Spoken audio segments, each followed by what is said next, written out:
laundry in the rank world. Blackbirds fly in and out of an open window. For centuries, distress was my dwelling place. Now I look skyward and dream, head resting in an open window. Tall buildings and street poles block my view, so I throw all my possessions out of an open window. Kings and their lobbyists lie down in palace corridors. A falcon with a note appears at the open window. Rulers cannot be trusted. Nothing has changed. A bandit steals my soul and makes through an open window. Beside the oak bookshelf, a wine bottle filled with peacock feathers.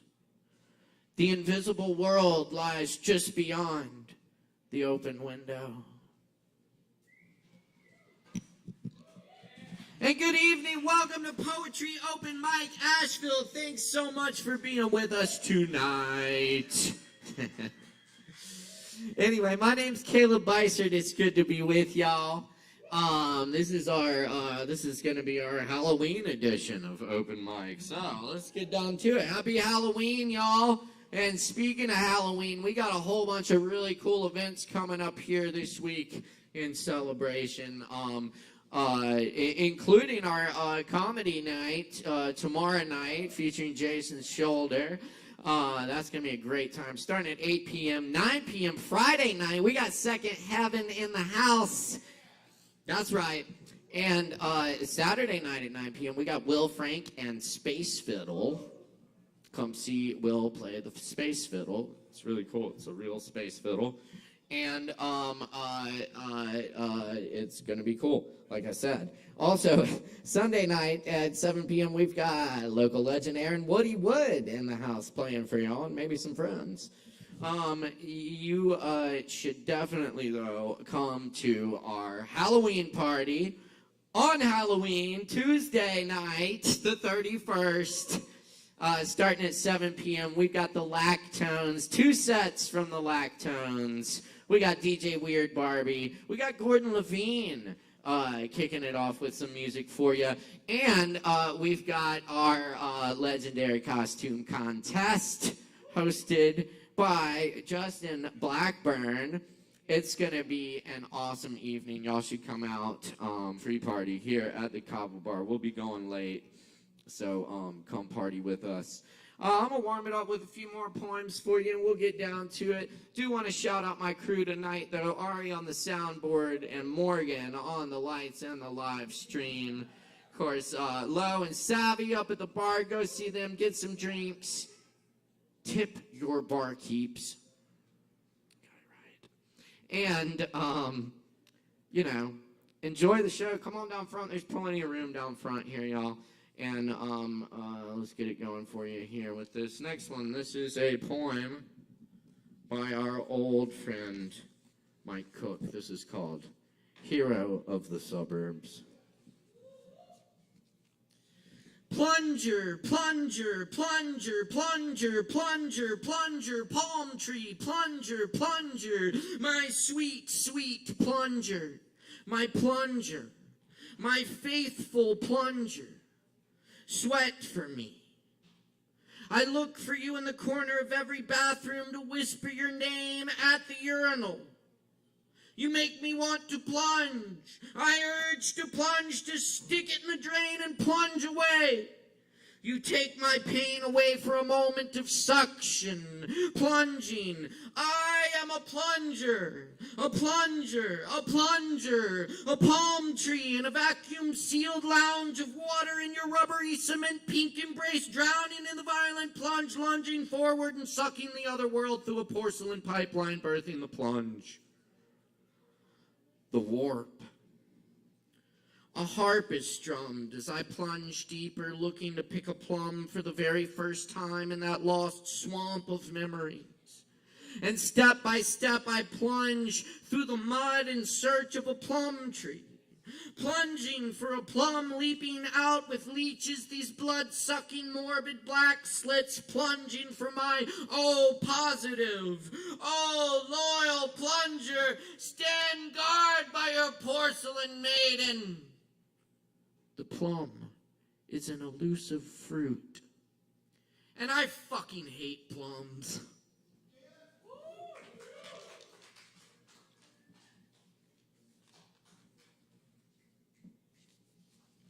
All right, here's a few more originals. All weird versions of people you know around the campfire. They're all there.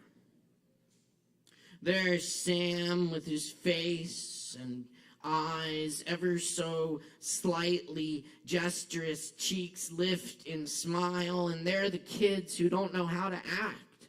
And there's Uncle Ed and Cousin Billy. Grandpa has extra knobs on his head. Your third grade teacher is wailing on a drum. Coltrane in a corner puffing sax. And look at that guy. He's a cross between Brian and David, an old woman in a stump. And there's an almost perfect Abe Lincoln, but wearing a baseball cap. A friend you haven't seen in years, Henry being honest on rooftops. A guy you picture Jesus Christ looking like, Rhett with his face a little furrier, and my personal god for the evening, the Lion King on drums. There's Mary, Kathy, Thomas, Christian, and James. They all turn into different elves after long enough, bending the air with imaginary words.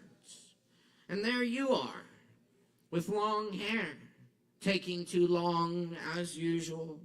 Your friends, family, past lovers, anyone dancing around the fire. Some topless, others cross-eyed, familiar and distorted in the firelight.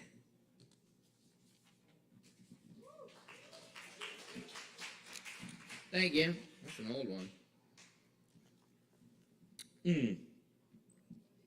Can I get a touch of my vocal in this monitor? Just a little bit. Thank you. Yes.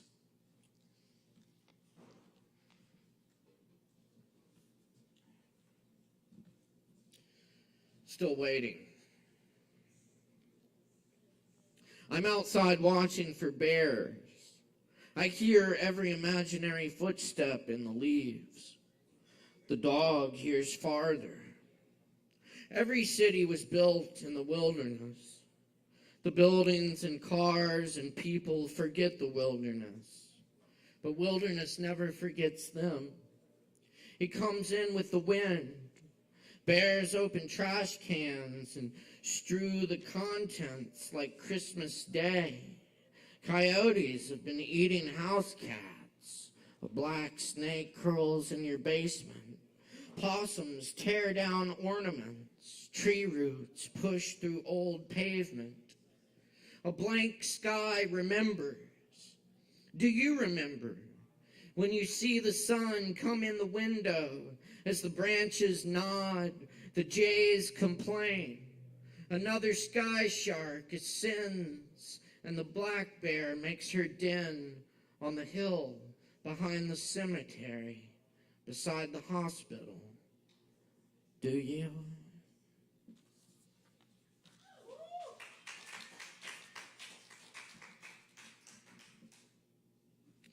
Your horses galloped in the living pasture. Mine were Mr. Ed and the color-changing horse from the Emerald Palace. And I only knew their smell from riding past fairgrounds. You saw the turkey vultures eating the rabbit carcass. I saw the cat decaying in the storm drain from my school bus window. A wind on its way from the distant farm.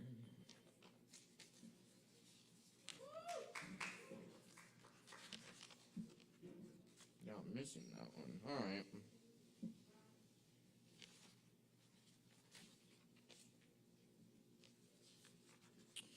The pear orchard. We're beyond that now. said the butterfly to the caterpillar, building her cocoon. Grow your wings, they will carry you on, but you will never be the same. The leaves will never be so good. The west wind is not who you want to fight. Be like the beetle, biding his time. Carry on building, even though you can't see what you'll become.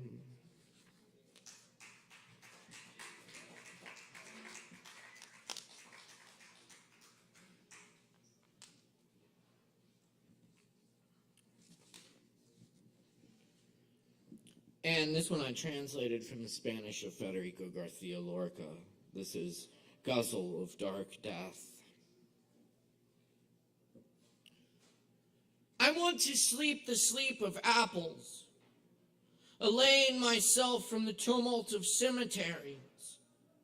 I want to sleep the sleep of that child who wanted to cut out his heart on the high seas. I don't want to hear again that the dead don't lose their blood, that the rotten mouth keeps asking for water. I don't want to find out about the martyrdoms of the grass or about the snake-mouthed moon that works before the dawn. I want to sleep for a while, a minute, a century. But everyone must know that I am not dead, that there's a stable of gold in my lips, that I am the west wind's little friend, that I am the immense shadow of my tears. Cover me at dawn with a veil, for the dawn will throw fistfuls of ants and drench my shoes with solid water so they slide on the pincers of scorpions. Because I want to sleep the sleep of apples, to learn a lament that will cleanse me of earth, because I want to live with that dark child who wanted to cut out his heart on the high seas.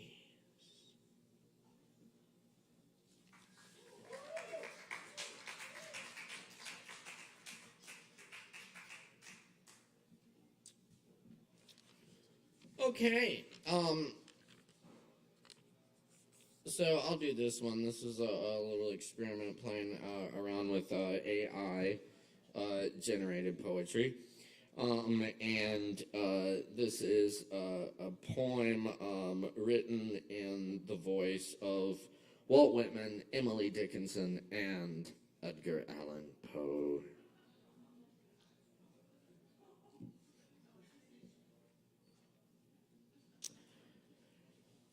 A raven eats a fly buzzing on the grass itself. A dream of life upon its drowsy day. Oh, how it moves with a mystic motion, strangely be its echo and its token. Loud through the stillness with an open voice, that my heart to the bosom would rejoice. Above my leisure is a light for bliss, brought on its margin to the dim abyss. High as the sky in its old sycamores, white as the rainbow, as summer, as snow.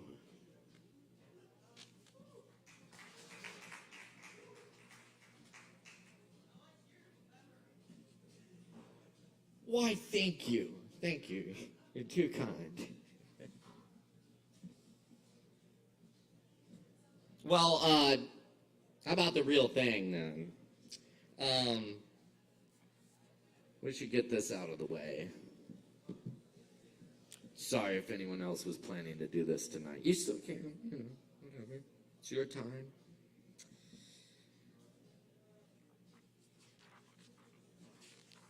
It doesn't probably fit in the time limit. That's why I always do. Okay, yeah.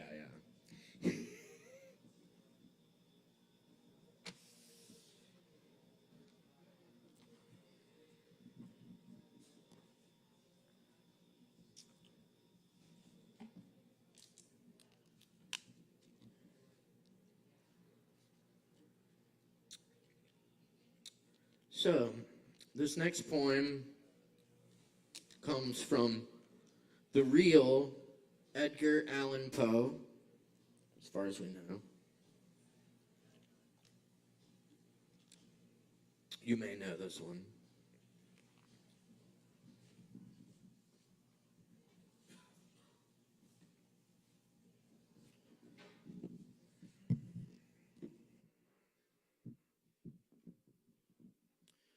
The Raven.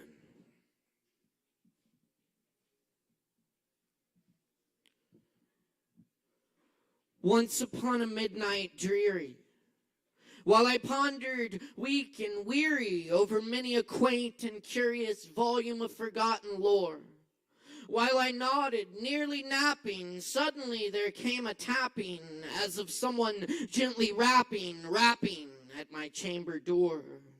"'Tis some visitor," I muttered, tapping at my chamber door. "Only this, and nothing more."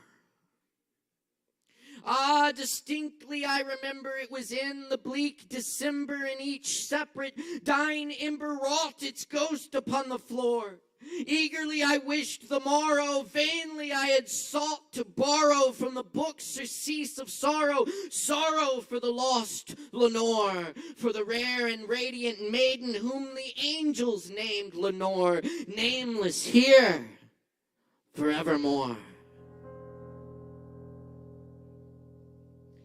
And the silken, sad, uncertain rustling of each purple curtain thrilled me, filled me with fantastic terrors never felt before, so that now, to still the beating of my heart, I stood repeating, "'Tis some visitor entreating entrance at my chamber door, some late visitor entreating entrance at my chamber door. 'Tis this it is, and nothing more." Presently my soul grew stronger, hesitating then no longer. "Sir," said I, "or madam, truly your forgiveness I implore. But the fact is, I was napping, and so gently you came rapping, and so faintly you came tapping at my chamber door, that I scarce was sure I heard you here. I opened wide the door. Darkness there, and nothing more."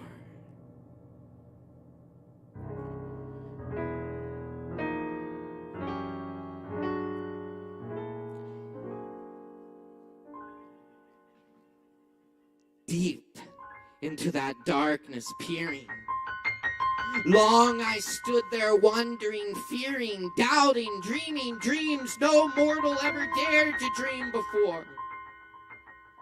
But the silence was unbroken, and the darkness gave no token, and the only word there spoken was the whispered word, "Lenore." This I whispered, and an echo murmured back the word, "Lenore." Merely this, and nothing more. Back into the chamber turning, all my soul within me burning. Soon again I heard a tapping somewhat louder than before. "Surely," said I, "surely that is something at my window lattice. Let me see then where that is, and this mystery explore. Let my heart be still a moment, and this mystery explore. 'Tis the wind, and nothing more."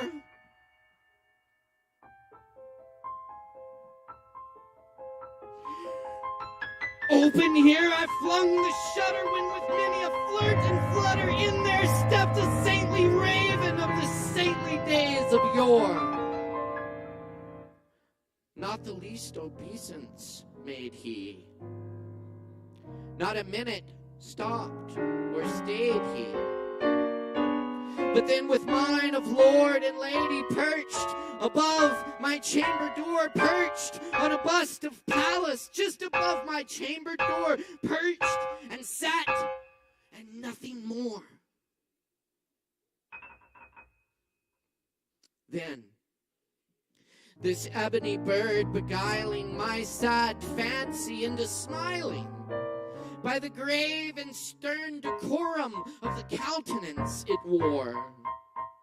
Though thy crest be shorn and shaven, thou, I said, art sure no craven, ghastly, grim, and ancient raven, wandering the night's Plutonian shore, wandering from the nightly shore. Tell me what thy lordly name is on the night's Plutonian shore. Quoth the raven, nevermore!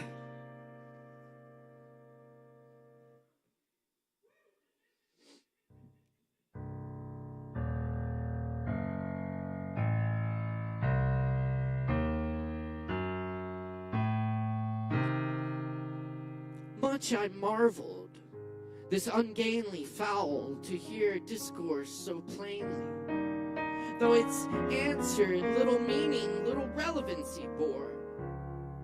For we cannot help agreeing that no living human being ever yet was blessed with seeing bird above his chamber door, bird or beast upon the sculpted bust above his chamber door, with such a name as nevermore.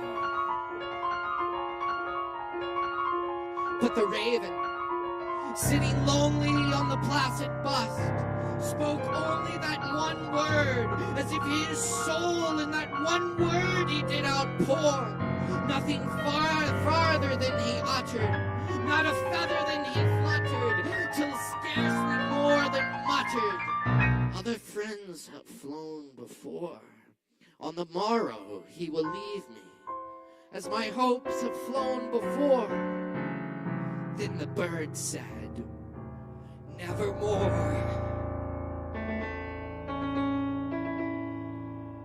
Startled at the stillness broken by reply so aptly spoken, doubtless, said I, what it utters is its only stock and store, caught from some unhappy master, whom unmerciful disaster followed fast and followed faster, till his songs one burden bore, till the dirges of his hope that melancholy burden bore of nevermore.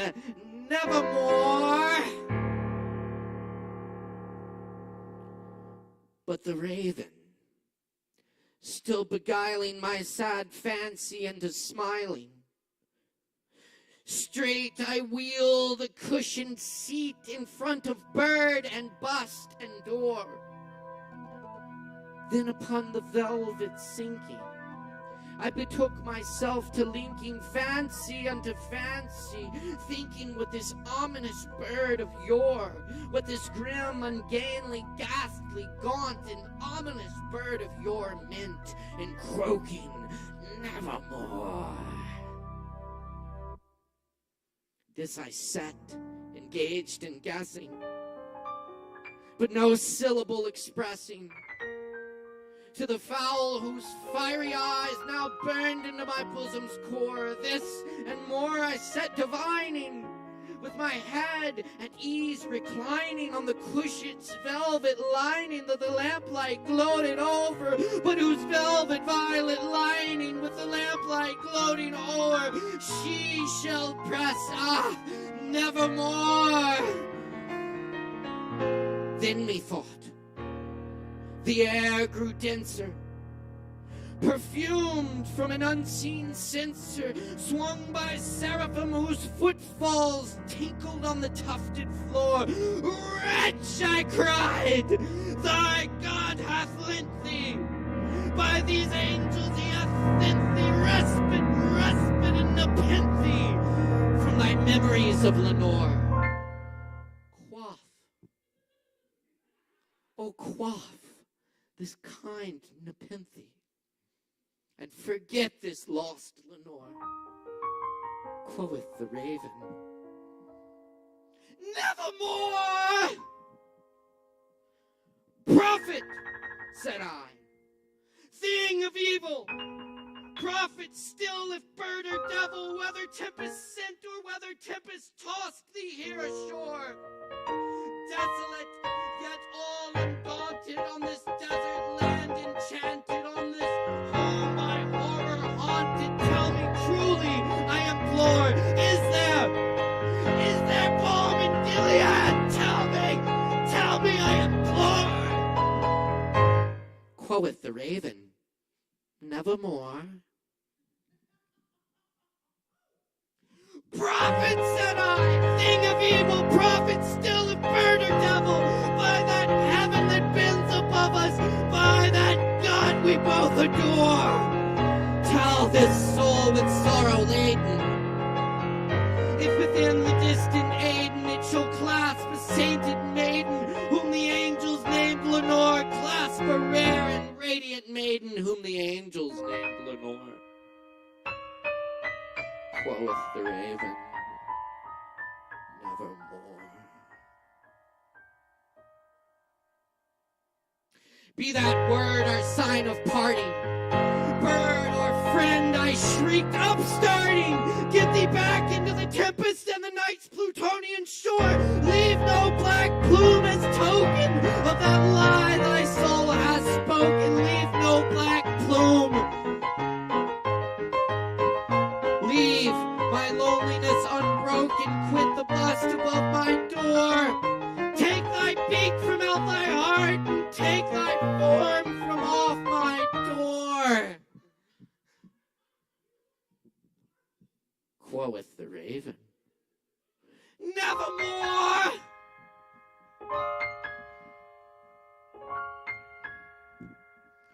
And the raven, never flitting, still is sitting, still is sitting on the pallid bust of Pallas just above my chamber door, and his eyes have all the seeming of a demon's that is dreaming, and the lamplight o'er him streaming throws his shadow on the floor, and my soul from out that shadow lies floating on the floor, shall be lifted. Nevermore!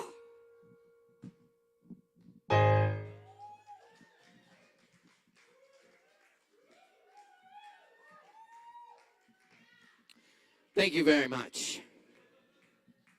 Aaron Price on the piano.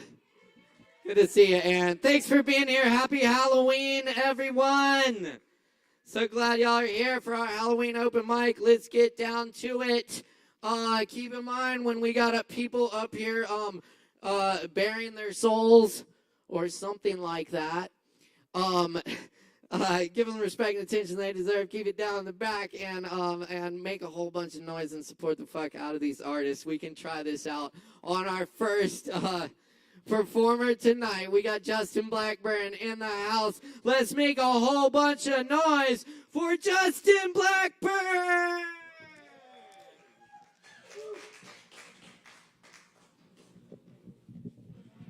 All right, how's everybody doing tonight? Thank you. We got people like stand-up comedy. All right, we got one person that likes it. All right. Tomorrow we got a show October 25th at 8 p.m. Headliner is a guy named Jason Shoulder. Josie Beers, who she's done some great performances here. Sarah Love has been here before. And Clay Jones, who will be the first time performing. Clay Jones. Clay Jones. How's everybody's life going? How's your life going? What about y'all's? It's pretty great. What? Oh, that's great. That's a good response. Tubular. That's cool.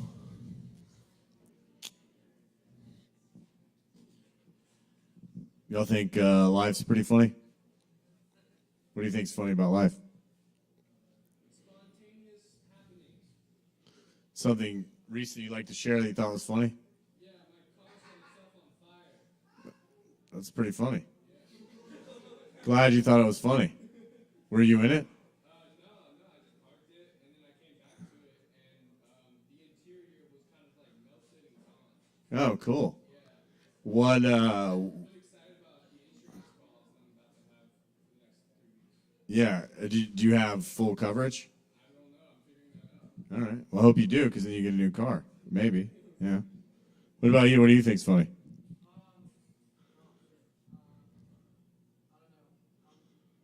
Meeting people that you haven't seen in a really long time, just running into them because it's ASHEViLLE. Did you have any experience recently with that?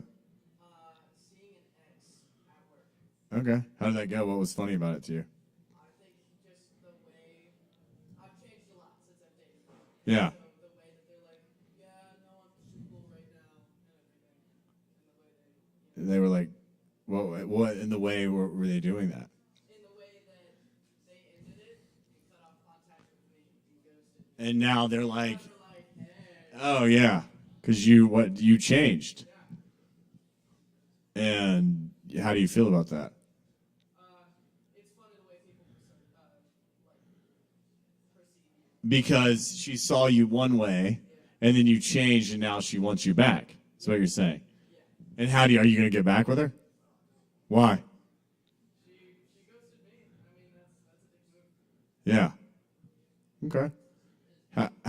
How do you feel that now she wants you back? Does that feel like is that revenge sweet enough? I think so. Okay. That's good. So like you feel that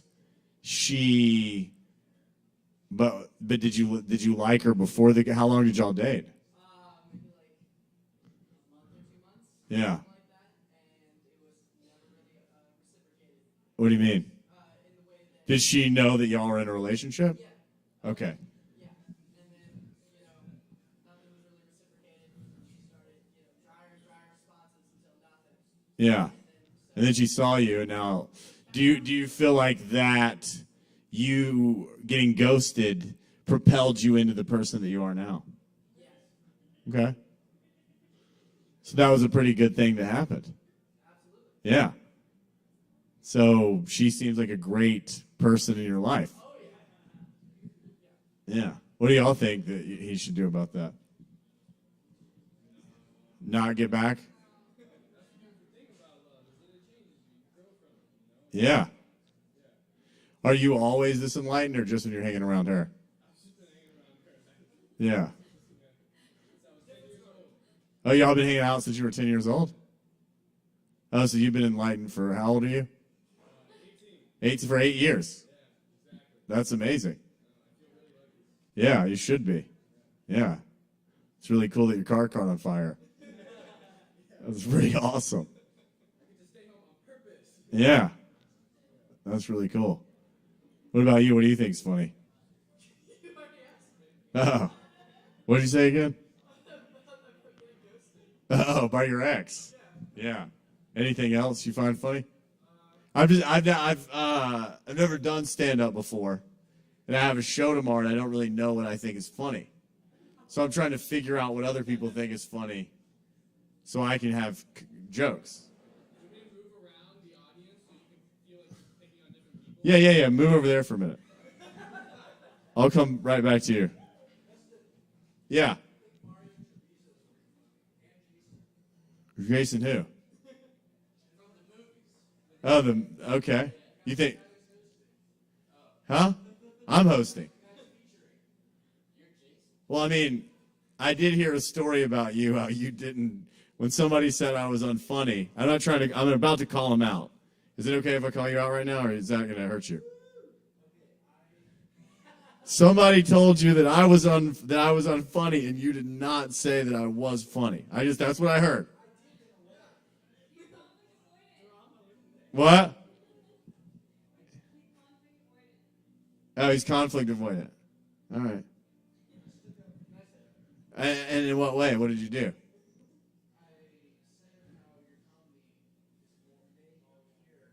not funny. Unconventional.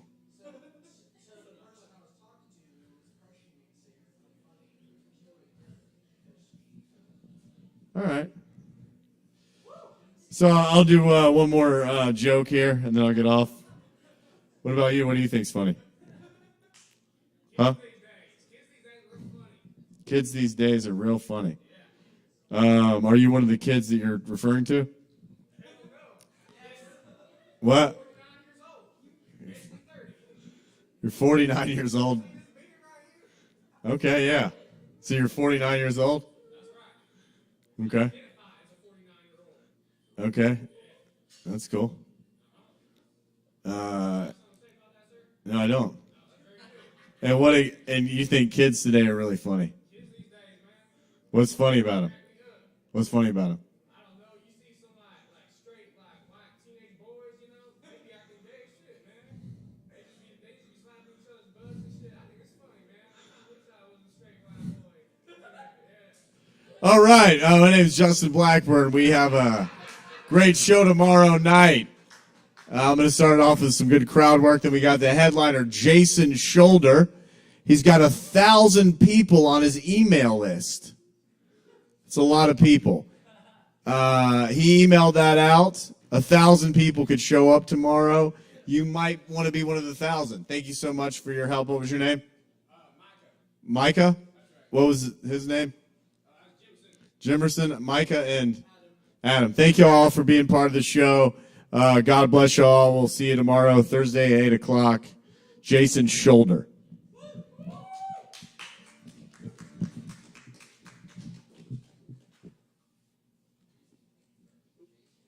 Hey, y'all. Thank you. Y'all give it up one more time for Justin Blackburn.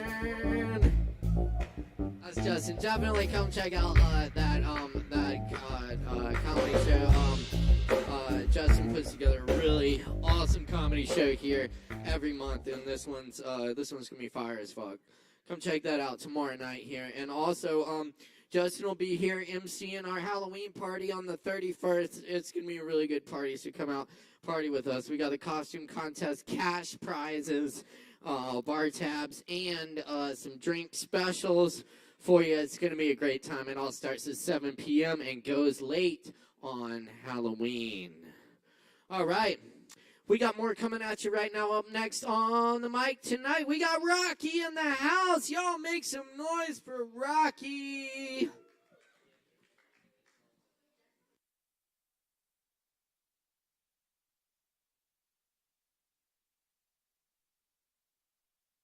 Thank you. What's up, everyone? I hope everyone's having a good night. It's been a nice day. The weather's been pretty beautiful. I felt called to share a message tonight based off of what a lot of people go through during this time. A lot of my friends, a lot of people that I've known, usually during this time of the year, there's a lot more people who start feeling lonely. There's a lot more people who start feeling just kind of not loved and just not appreciated. And that's who I just feel like I'm supposed to talk to you tonight. And so the one thing that was highlighted to me, it says, you hide them in the shelter of your presence, safe from those who conspire against them. You shelter them in your presence, far from accusing tongues. The true Jesus, he wants everybody to know peace. The true Jesus cares about where you're at. He cares about what you care about. He cares about the things of your life, and he desires you to accomplish those things. There's one thing I want to just be honest and open with about, is I want to apologize if the church has hurt anybody in this room in any way. That's not what they have done is not right, and I'm not dumbfounded to those things. What history has shown is not right. But I want to say it's not Jesus It's men, it's other people who have made those mistakes. I grew up in church my whole life, but I didn't really know Jesus until I had an encounter with his presence, and he gave me peace. I dealt with suicide, I dealt with depression, and I hated myself. And I grew up in church, and sometimes Christians put on a facade, and they try to pretend to be someone that they're not, or they try to pretend to be perfect. But actually what that's called is toxic positivity or forced optimism. That's when you pretend like you have it all together, you pretend like everything's perfect, everything's okay. But I want to tell you that it's okay to not be okay. You don't have to pretend to have things all together. You don't have to pretend to be perfect. If things aren't okay, it's fine. And there's a book in the Bible called Psalms that was written about between 1900 BC. A lot of people in that book, they openly said, God, where are you? They were angry with him at certain times. They said, where are you? Why do you feel far from me? They weren't afraid to be open and honest with where they are. And that's how it truly should be, is being honest with where you're at. Because it's usually in those low moments where you hear the Lord's voice the clearest, where you feel his presence the most. When you walk in that honesty and that genuineness is when you really encounter that presence of Jesus. Through what I just read here, he wants to be our protector. He wants to be the one who keeps us safe, who keeps us secure, who embraces us with his warm presence. I don't agree with the people who yell on the street telling people they're going to hell. I don't agree with that. That's not right, and that's not the way to do things. True Christianity is showing the love of Jesus. True Christianity is walking those things out. And a lot of people who grew up in church like me and walked away is because of this church trauma or church hurt that happened. And it's real. Church trauma and church hurt is real, and it's wrong, and it's no way acceptable. So I want to make that clear. But what I want to make really clear is that he really has something for each person, something special, something genuine, something unique. You're not just another person to him. He cares about you. He loves you.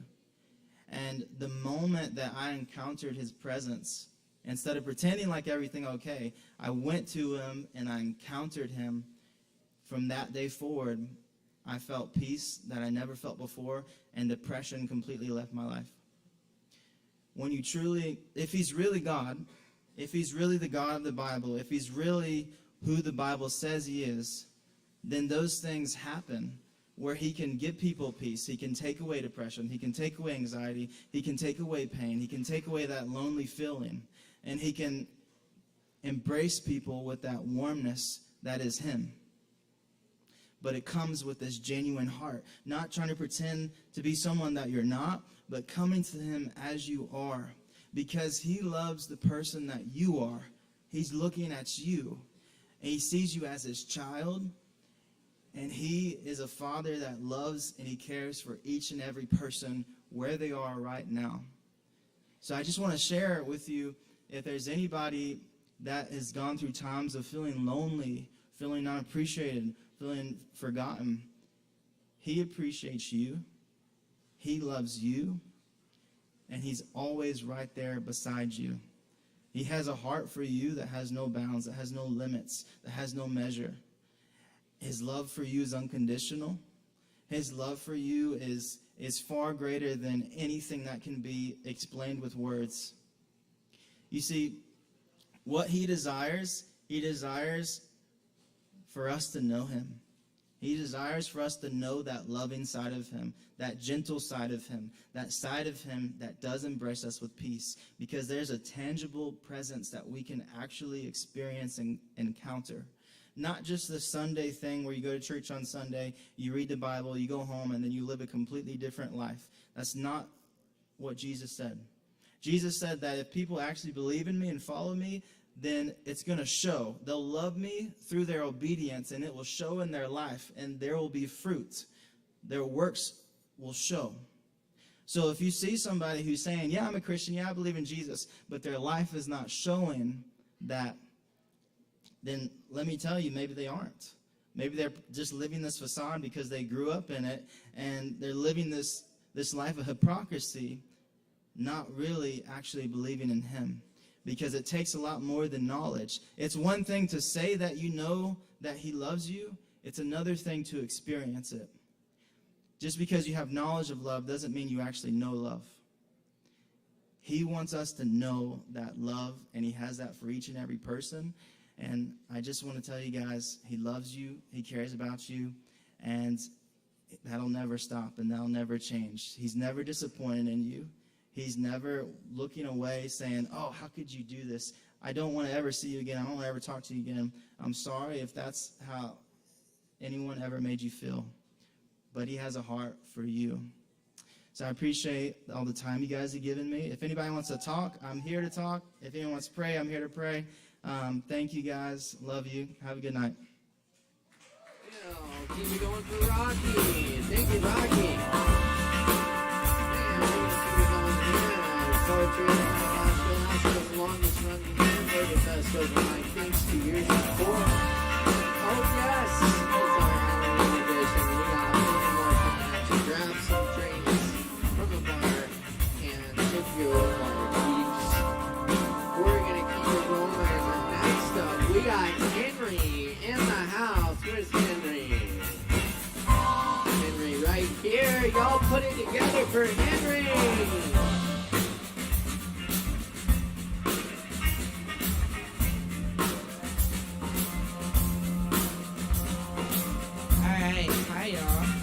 I'm going to read a couple poems from a zine I wrote while I was in jail. I was in jail earlier this year for about 3 months down in Georgia. Yeah, the zine is called The Veil Between Worlds is Plexiglass. I've got several copies. They're free if you want to like come up to me afterwards and get a copy or like talk to me about it, whatever. Yeah, come up to me. Come say hi to me. I have free zines and I would love to give them to you. All right. This first one is called We're All Dead in Here. I'm going to let you in on a little secret. She grabs my wrist with the blue plastic band around it, points to the stamp-sized mugshot, my name and number in black letters underneath. See that name on there? That's who they're charging, but it's not you. That's an entity, a body, which really means corpse. And you're alive. Her fingers press into the skin, the blue veins, as if to prove it. She creates for us these loopholes, tangling legalese and mysticism into a religion of escape. It's a name, it's a clause of some obscure law no one thinks to look at. It's 400 years of conspiracy that we can slip from unscathed with one simple trick. Fire your lawyer, she says. He doesn't want you to know the things I'm telling you. But after lockdown and lights out, while the officer sits in her little booth downstairs and someone screams and falls silent, I wonder if she's right and we are all dead in here. If the veil between worlds is metal and plexiglass, and the tangle of names etched on the door is the silent work of ghosts, the way the dead must always leave their thumbprints on the living. And yet most of us will return from this, having traveled through death not as an endpoint but a thread, woven beside life with many crossings over. Remember this, she tells me, passes me handfuls of blank paper. Write it all down, everything that happens here. For a lawsuit, for a revolution, for the safe passage of my soul, I don't know. But I promise her I will.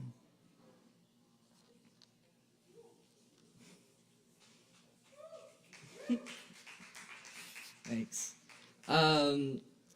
Yeah, this last one is called After the Body Cam Footage Comes Out. This is about a comrade of mine who was killed by police in January of this year. Their name was Tortuguita. I sit in my cell and wonder how to live. I've been afraid to die in here.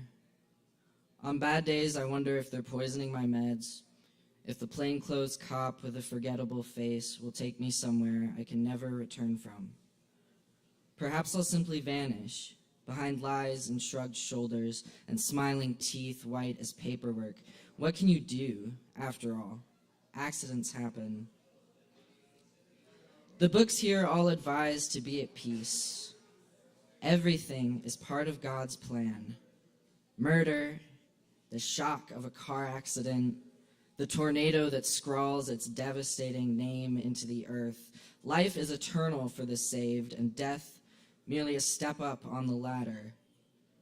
But I don't believe in God, and I know your death was no necessary sacrifice, no pre-laid destiny. All that remains is us, the living. I believe in bitter flowers that bloom from corpses, in all the ones I love and the ones I didn't have the chance to, in the earth that does not rest us, but moves us constantly from death to life and back again, like a coin passed from palm to palm. We have held in cupped hands the dark soil of your death, Tortuguita, and with fingers and nails we have planted seeds. This is the only way I know to keep going. When I am soil, I trust the world to grow something good for me. Even from what is wrong, what is evil, what is unbearable, I trust the seeds that root in the flesh of grief they cannot understand, cannot hold, can only fruit from, ridiculously, joyfully alive. Thanks, y'all. Come get my zine.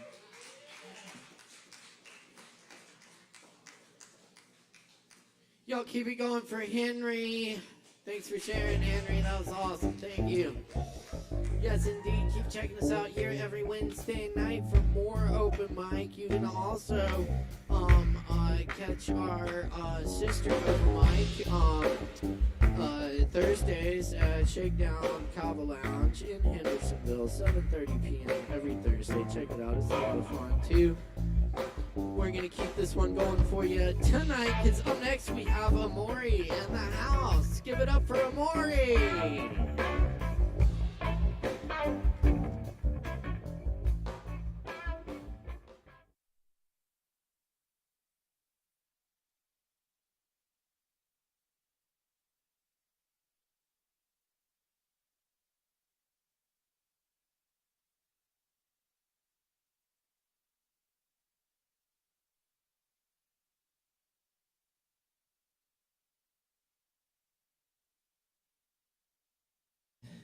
It crushed in my mouth, so the bit isn't funny anymore, and I now have to discuss things. So I just wanted to let everyone know that I was going to do a bit with a ball pit ball. So yeah. But can I get a mic for my ukulele as well? Cool. I'm gonna do the song last, but.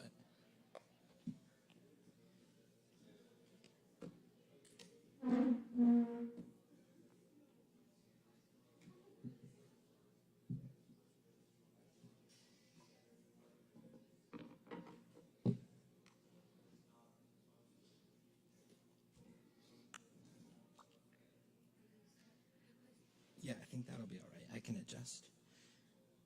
Cool. Okay, first I'm going to do a little poem that I wrote in line.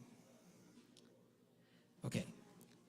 Third in line, second steps out, never returns, but after my set, I noticed their neon jacket floating in the dark in the back of the bar, quietly facing the stage. I wonder why there must be so many poems that were to be read aloud here and yet never have been. But how many hypothetical poets could there be in such distinctive garments?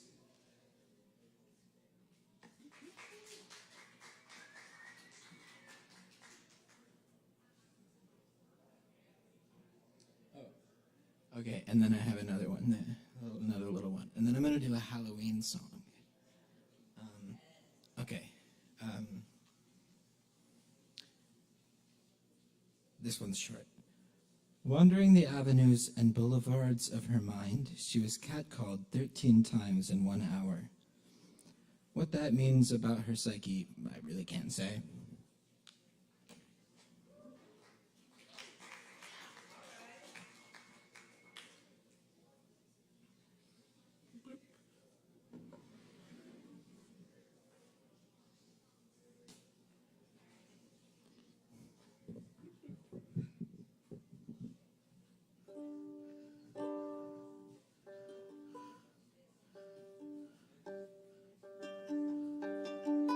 Okay, cool. This is set to a song by Nancy Sinatra.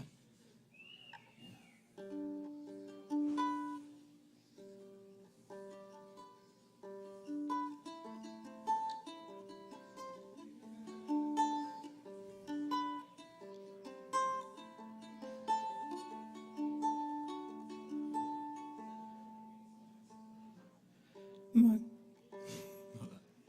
My corporeal days. All right, cool. My corporeal days are growing dull. My brain feels isolated inside my skull. My skull feels stifled, stuck in skeletal union with my spine. It's about damn time that I should shuffle off this mortal coil.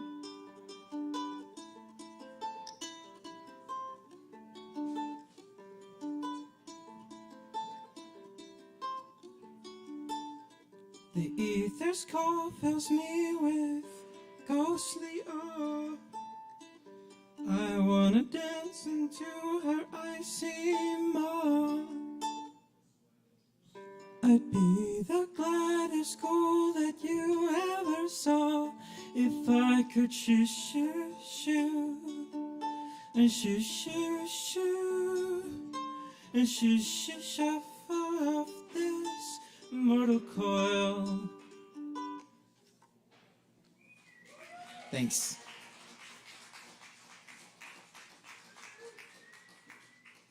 Y'all keep it going one more time for Amori. Thank you, Amori.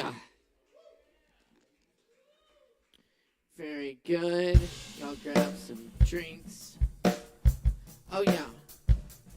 By the way, for the performers, we do offer a free Kava as a thank you from us. This is the bartender after your performance. Claim it. And we're going to keep it going for you tonight with Adam Mickelson in the house. Give it up for Adam.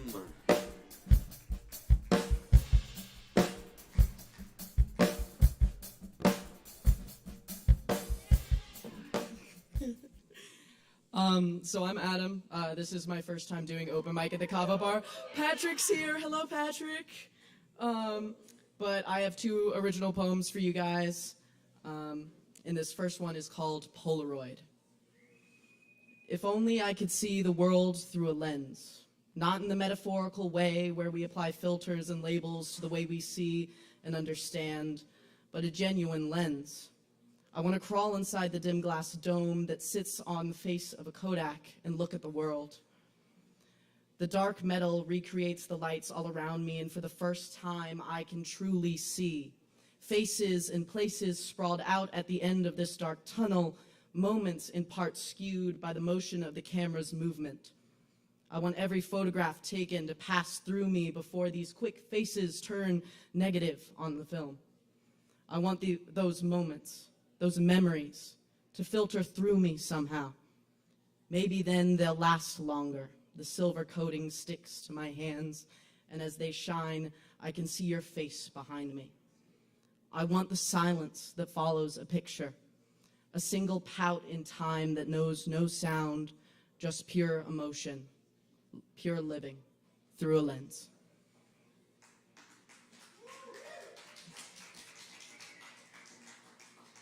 And then this second one is called Reaper, and I'll say that as of today, I am 3 weeks clean from self-harm. Thus, I am no longer afraid of death. Aren't I? Still afraid of his looming breath, my fingers trace the marks upon my skin, weaving through the soft gaps, yearning for a time where the flesh there still held innocence. I feel shame for the scars that define me. So many others share this feeling, just beyond raggedy long-sleeve shirts and fading flannel. I fear death like a feral dog. I bite and show my teeth in hopes he just goes away. The knife I've held next to my heart was my last defense. I turn it towards him and hope I can beat into it. He's never afraid, those nights where I sit in a cold, desolate room. He knows why I brought him here. He comforts me despite my ignorance. A smile playing upon thin, bony lips. His words speak soft whispers in my ears, and as I wipe the blood from my skin, he holds me. Death is with all of us, our grand angels that carry us through the pale moonlit nights. He is in our old saved voicemails, the old t-shirt in our closet we refuse to throw away, the scars upon our skin. He sits and he waits, but in his waiting, he is there to comfort us when we see his face. He may not be there for you, but he will help you see that your time is not coming. He helps the way I wish my father would. He helps the way my mother never did. And now I still fear death. But I see him less and less as I learn to love the scars that I have and as I learn to love myself in loving others. Thank you. Kick ass. Let's keep it going for Adam. Thank you, Adam.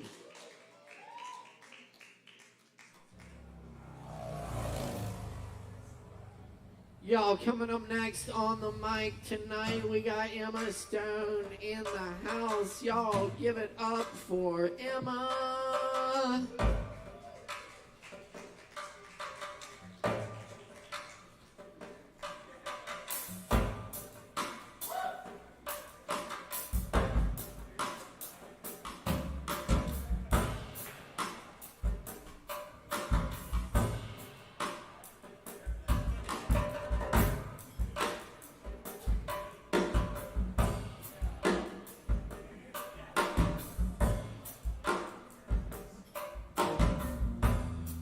What's up? I'm late.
Thank you.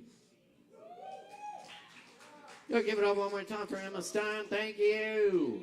Yes, indeed. Keep checking us out here each and every Wednesday night for more Poetry Over Mike ASHEViLLE. We got more coming at you tonight, so stick around, grab some drinks, and hang out with us. Up next we have Hoo Ha Ha. That is.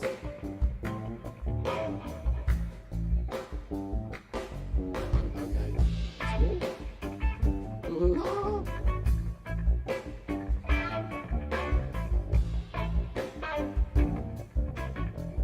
Yes? Y'all are just talking. Okay. Well, in that case, make some noise for Hoo Ha.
So this is a song called Mountains in the Mist, written by Trey Anastasio and sung by me.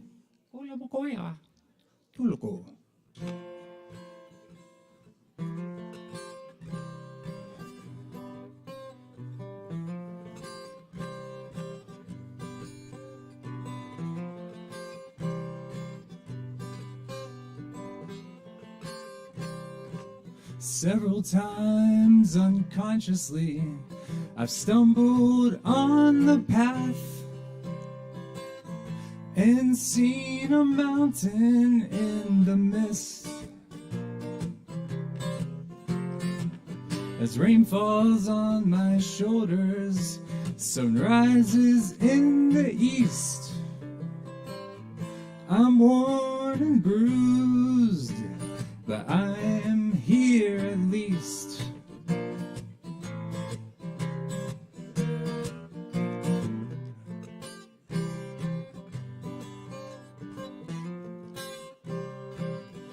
I guess I'm just an obstacle, a thing to overcome. If I could sneak around myself, again I'll know I've won.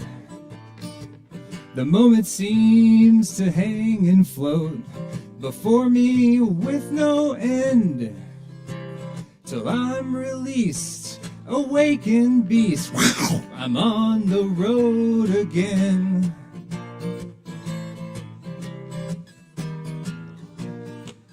But now I'm soaring far too high, a fleck of dust up in the sky, where tiny clouds go sailing by.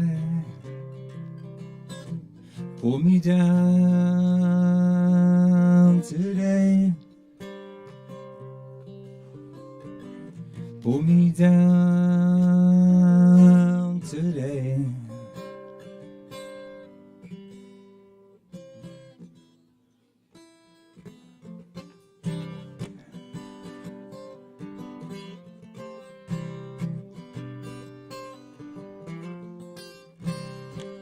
Woven in the fairy tales we fabricate each day, a little golden strands of truth that glimmer in the light. The colorful material we hold a certain way to keep us from the cold and help us get on through the night.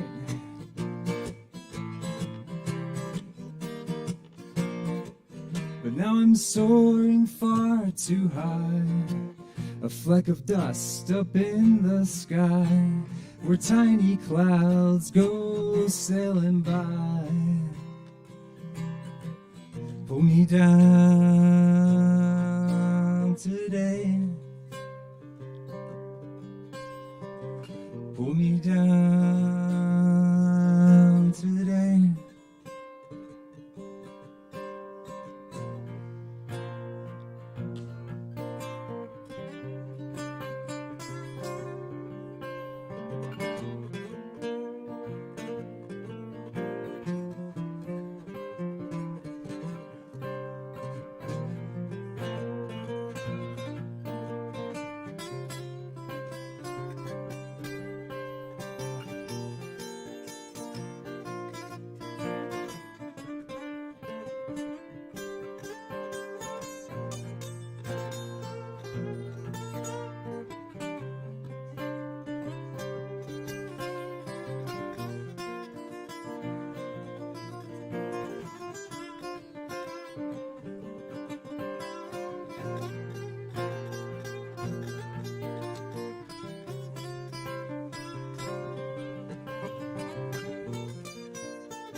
Potato,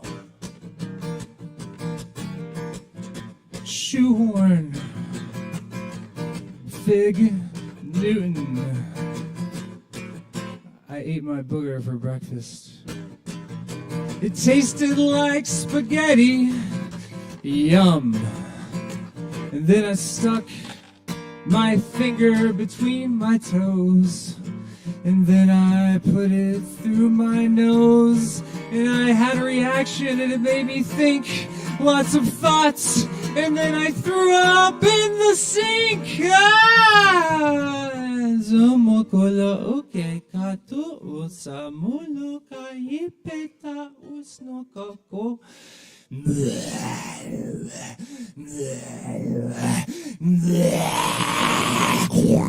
Abejuko toya toya mamoko tayo lusaya muko aluma toya tayo sono ushala pete kono sowete olokose matole tuko makaya hure kamasiste toya tuko lekise ono kamase tolo kaye katoye moso potato potato potato. It started with potato potato potato. Everything starts with potatoes, potatoes, potatoes. I think I was born as a potato and then somehow turned into a human, but I really feel like a potato. Every time I wake up, I just want to eat myself because I love potatoes.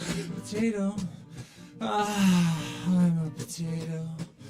Oh God, I'm a fucking potato. Yeah, well, everyone is whatever they eat. You are what you eat. You are what you eat.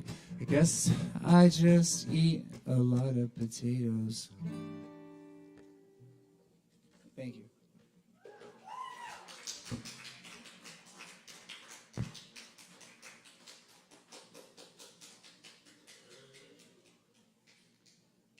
Oh, yeah, y'all.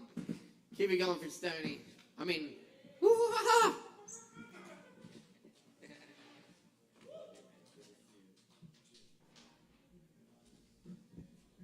Oh, yes. All right, we're cooking tonight, y'all. It's Poetry Open Mic Asheville, Asheville's longest running and voted best open mic, where we welcome all people in all forms of self-expression. Here at the open mic, grab some Kava from the bar or other weird and wonderful drinks. And tip your bartenders, that's always a good thing to do. Y'all know that. But check this out, y'all. Up next on the mic tonight, we have the one and only Penelope Boulder. Make some noise!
Well, howdy, y'all.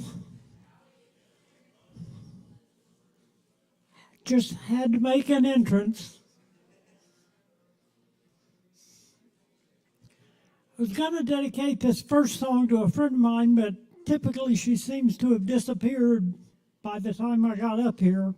But I'll play it anyway. It's an old one, and I can't play it as well as I used to, but I still like the song.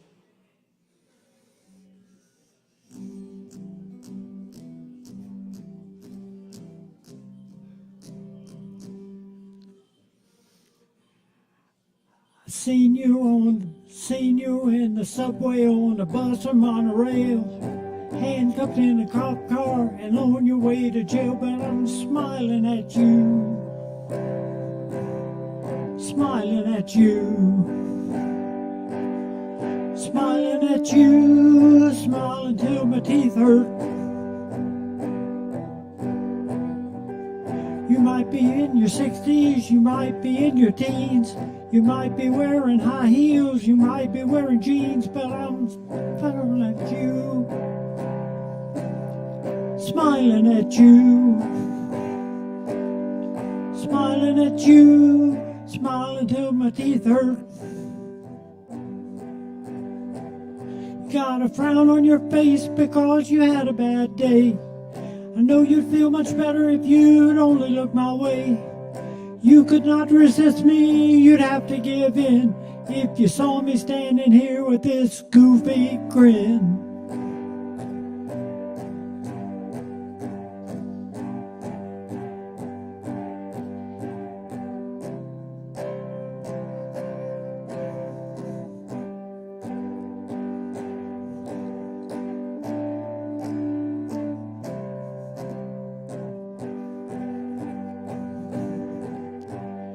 You might be a brunette, a blonde or a redhead, with a ponytail or permanent, or even a bald head. I'll be smiling at you, smiling at you, smiling at you, smiling till my teeth hurt. Sooner or later, you know you're gonna crack. Sooner or later you're gonna smile back. Sooner or later it's gonna come true.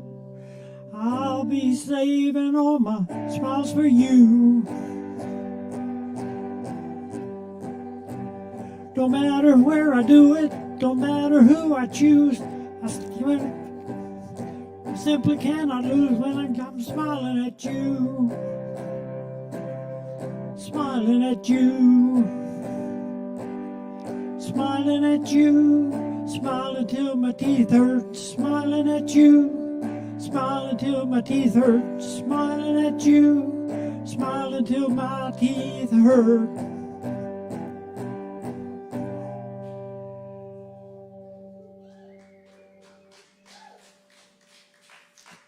Thank you.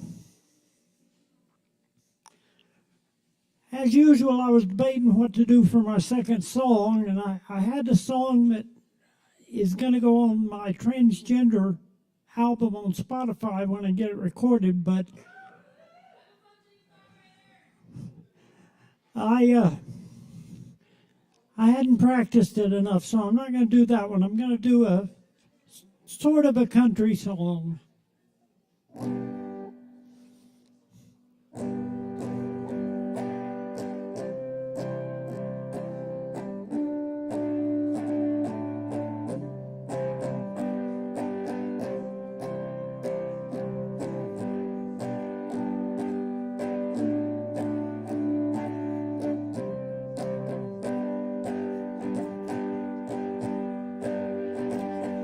I've never met a person who was crazier than you. I can't believe the crazy things you're wanting me to do. Some really drunken, stupid shit that I would soon regret.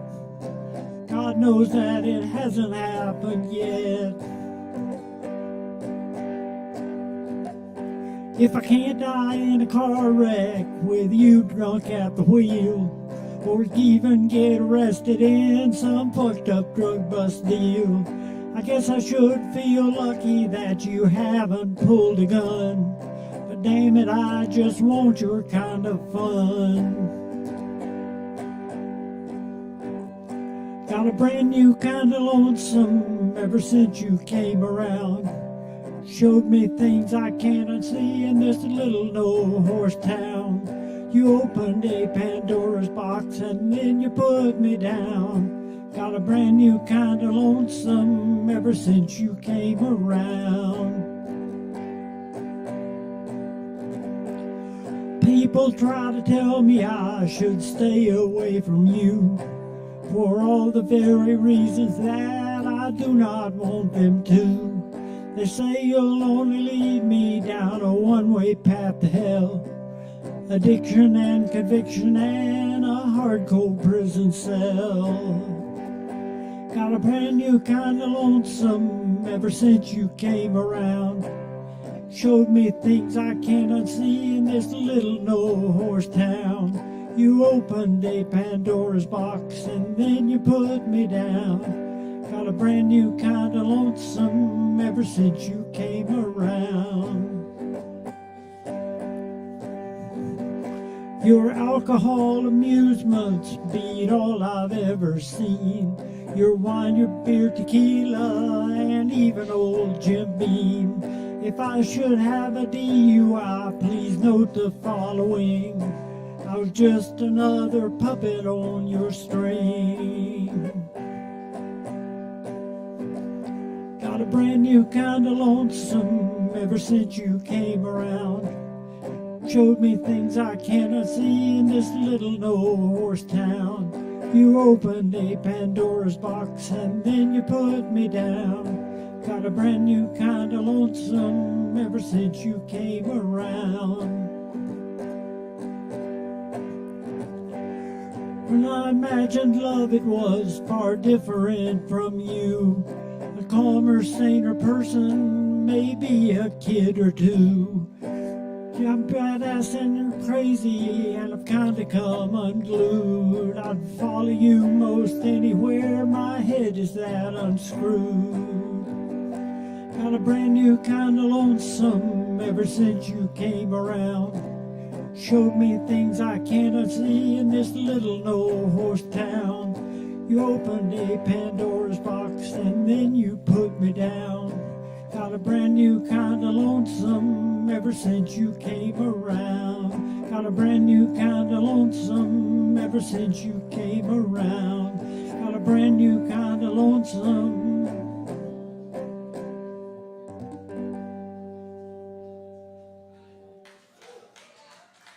Thank you.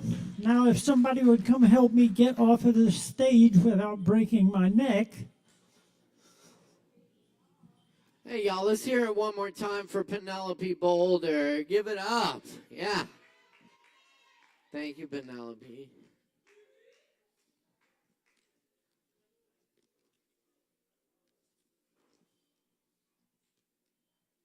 All right, y'all. Thanks so much for being here. It's so good to get together and share in all the creativity every week. Keep in mind, we do it every Wednesday night right here at Sovereign Kava. Many thanks to Sovereign Kava for having us. And be sure to check out all the other great events we have here at the bar. You can find our full schedule on our social media at Sovereign Kava or on our website, ASHEViLLE.com. Happy to be live with you tonight on our YouTube channel and with I am ABL, independent artist and music here in Asheville. Huge shout out. Thanks so much, y'all. And keep the comments coming. We love to hear from our viewers. We appreciate you. Coming up next on the mic tonight, we have Nicholas in the house. Put your hands together for Nicholas.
Hey everyone, I'm Nicholas, and I'm going to be playing a few originals. This first one's called Call to the Wild.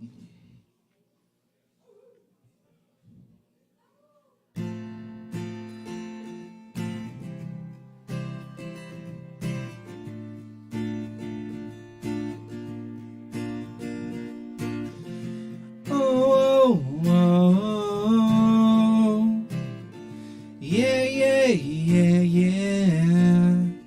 From the mountains to the blue sea, from the canyons through the valley, hear the wind calling out to me, feel the energy changing quickly. There's no trail I cannot follow, nothing can make me hollow. Washed away are all my sorrows, there's no pill I cannot swallow. Wanna live this moment forever while I'm on my endeavors. Wanna go to the center, loving every step together.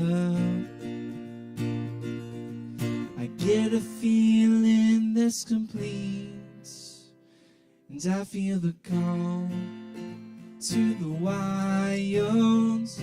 No place can take me higher, and I feel the call to the wild. It's the place I most desire. No place can be finer, 'cause I wanna get higher. My one true desire, and it's so much brighter. Water's blue as the sky, flowing through me from the inside. My heart so open wide, feels like I really can't fly. Lying underneath the sun, I'm reminded we are one, taking breaths through my lungs. I'm reminded where I came from. My home is where I roam, living in the unknown. Look how far I have flown, living in another zone. I get a feeling that's complete, and I feel the call to the wilds. No place can take me higher, and I feel the call to the wild. It's the place I most desire. No place can be finer, and I wanna get higher. My one true desire, and it's so much brighter. As I stop, as I stare, I see beauty everywhere. We sing songs and we give thanks. There's nothing like this place. No place can be finer. And I wanna get higher. My one true desire, and it's so much brighter. And I feel called to the wild. No place can take me higher, and I feel the call to the wild. It's the place I most desire. Oh, oh, oh, oh, oh. Yeah, yeah, yeah, yeah, yeah. Oh, oh, oh, oh. Yeah, yeah, yeah, yeah, yeah. Thank you. Hey Ari, could I get some more vocal in the monitor?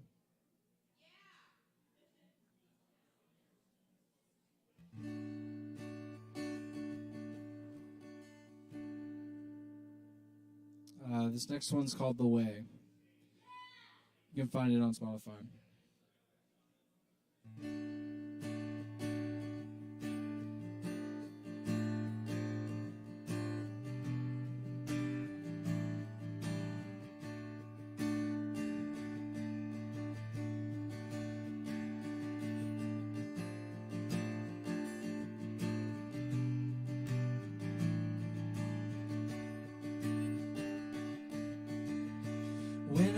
like I start each day with a fresh sense to love in new ways, so that when I go about I'll have no doubt that I am love.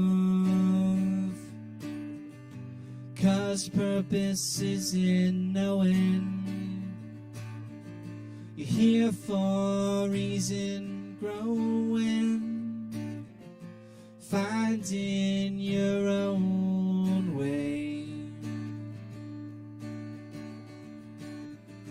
The weight of life is hard to see when blind, but look hard and you will find what was lost is the key to shine.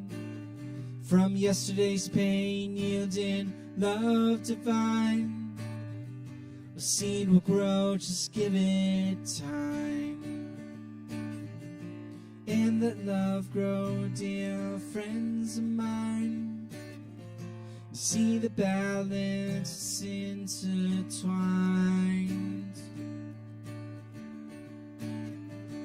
Oh, oh, oh, yeah, yeah. Oh, oh, yeah, yeah. And when I'm on my way, I try to exercise the soul, body, and the mind. 'Cause truth may seem hard to really know unless you let the three unfold. And purpose is in knowing you're here for a reason, growing, finding your own way. The weight of life is hard to see when blind, but look hard and you will find what was lost is the key to shine. From yesterday's pain, yielding love divine. A seed will grow, just give it time. And let love grow, dear friends of mine. And see the balance intertwine. Oh, oh, yeah, yeah. Oh, oh, yeah, yeah. So when you see the need for healing, show some grace and love unyielding, 'cause the hardest part of love is knowing it's meant for everyone.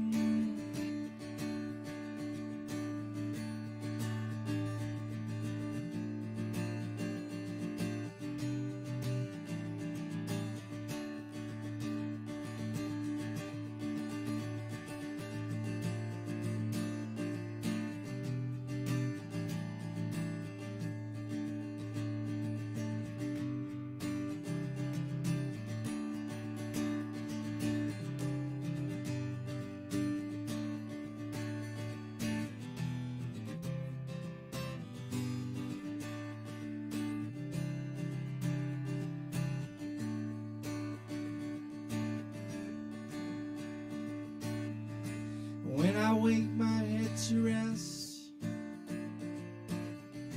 I pray my soul be continued blessed, knowing well I try my best to live in love that manifests, and purpose is in knowing You're here for a reason, growing, finding your own way. Oh, oh, oh, yeah, yeah. Oh, oh, oh, yeah, yeah.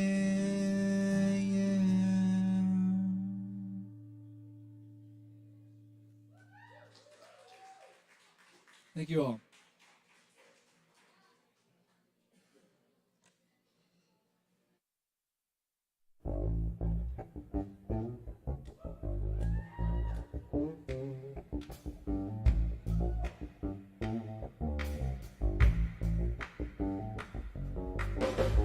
Going for Nick. Nicholas. Thank you, Nicholas. Alright. Let's see. Coming up next on the old microphone tonight, y'all, we have Braden. To the house, give it up for Braden, y'all.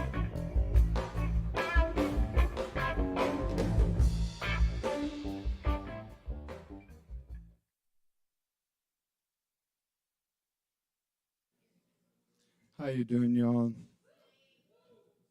So I've had an enduring battle with some writer's block, more like a creative drought, I would say, for quite some time, where a lot of pieces got started, not a lot got finished.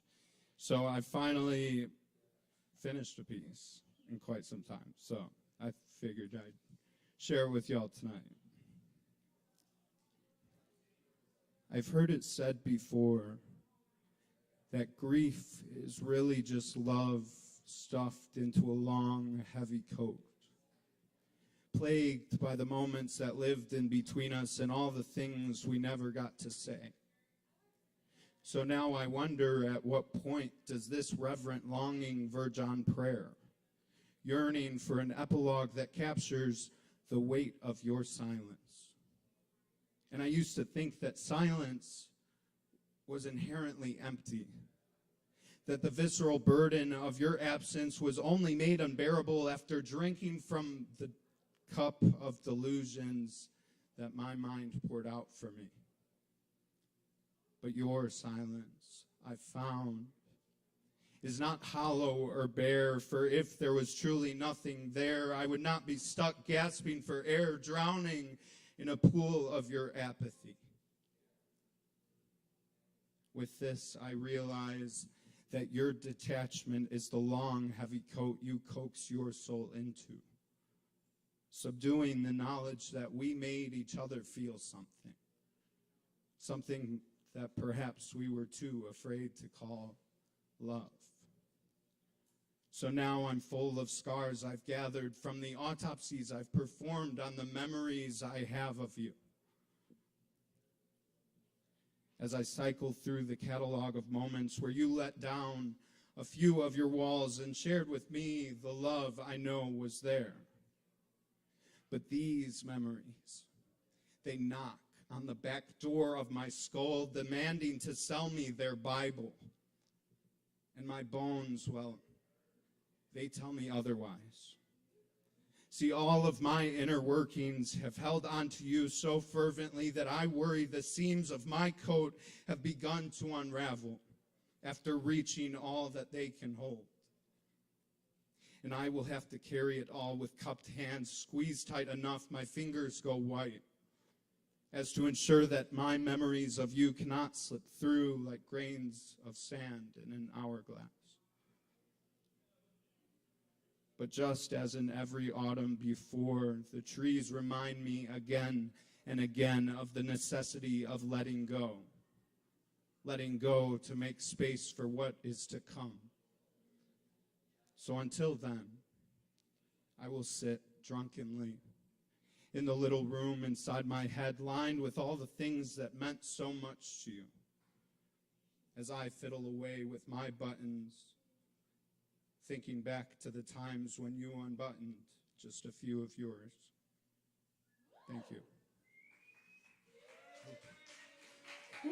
Thank you, thank you. So this next piece is a two-part poem, which this is the second time I'm doing without my phone, so we shall see how it goes. But they were written at very different points in my life. The first one, I was in a very dark place. The second one, after some healing and soul searching, I was in a place where I wasn't great, but I wasn't suffering. So I've called it before and after.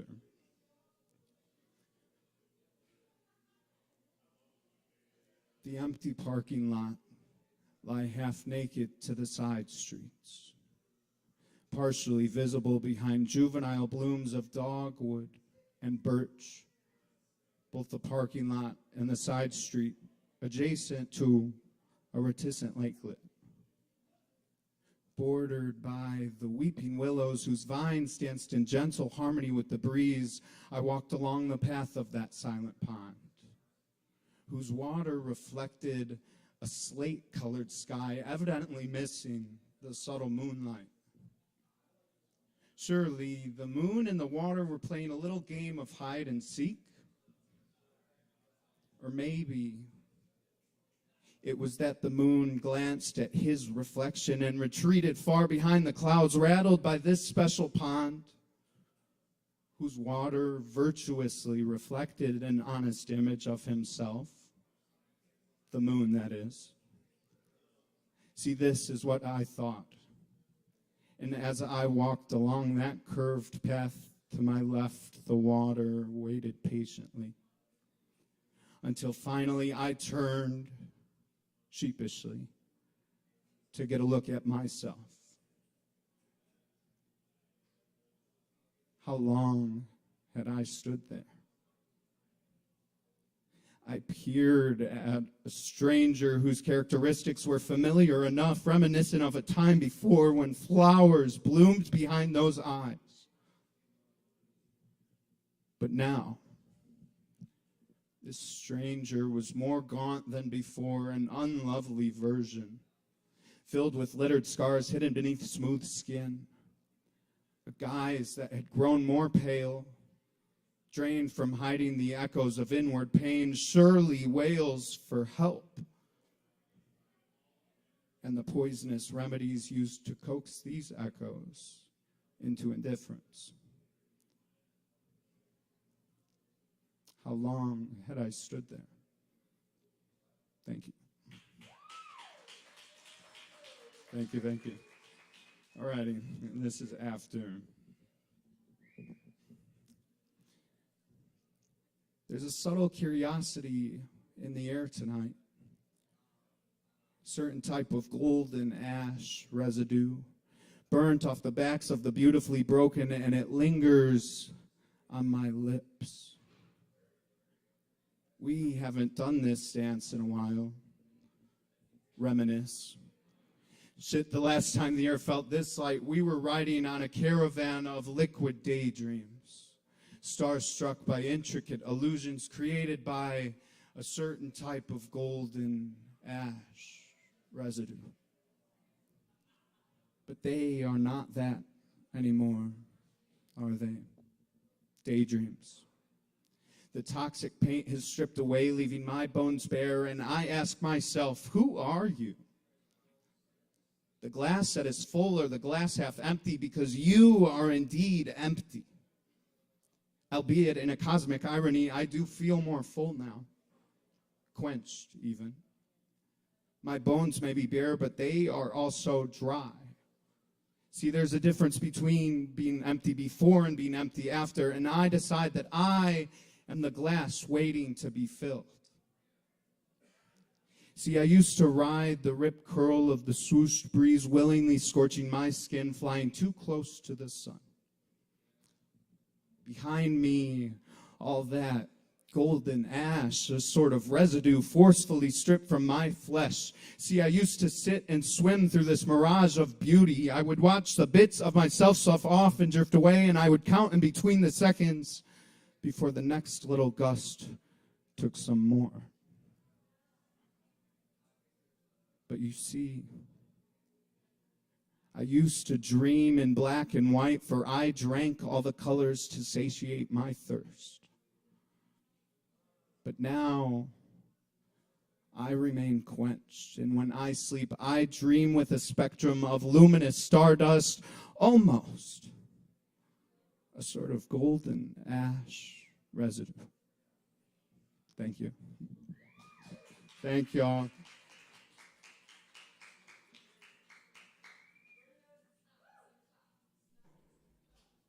Y'all keep it going for Braden. One more time. Hell yeah.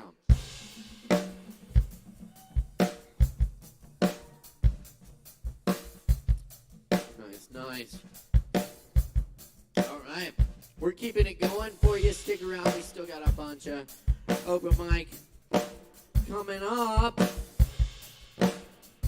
Next on the mic, we got Joe Shelton in the house. Let's give it up for Joe.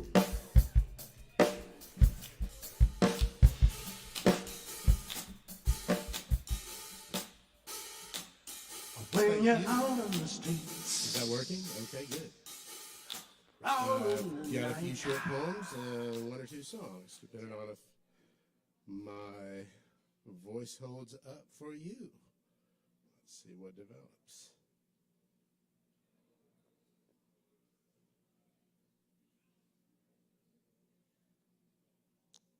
Oh, this is the false mustache poem, so I must apply my false mustache. Here I go. When wearing this disguise, I have learned to relax with the inevitability of detection. It's always a surprise when the mystery hour strokes like midnight and the rubber nose is drooped and the wig is slipped. The fabric at the corner of the false mustache is peeled only slightly, but enough that it can't be smoothed. The costume is well enough intact, albeit sweaty, but my discomfort in it has rendered it suddenly ineffective, obvious.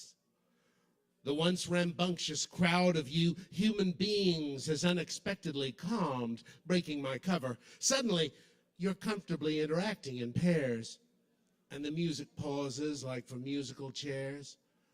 Time stands not still, but is slowed enough that I may brace for the impact, not of my ass to the floor, but for the magical moment when a few quizzical looks briskly render me invisible. Seeing my chance, I slink for cover, and then escape. Later, as always, I file an indecipherable report in the forgotten language of my race, if they ever in fact existed.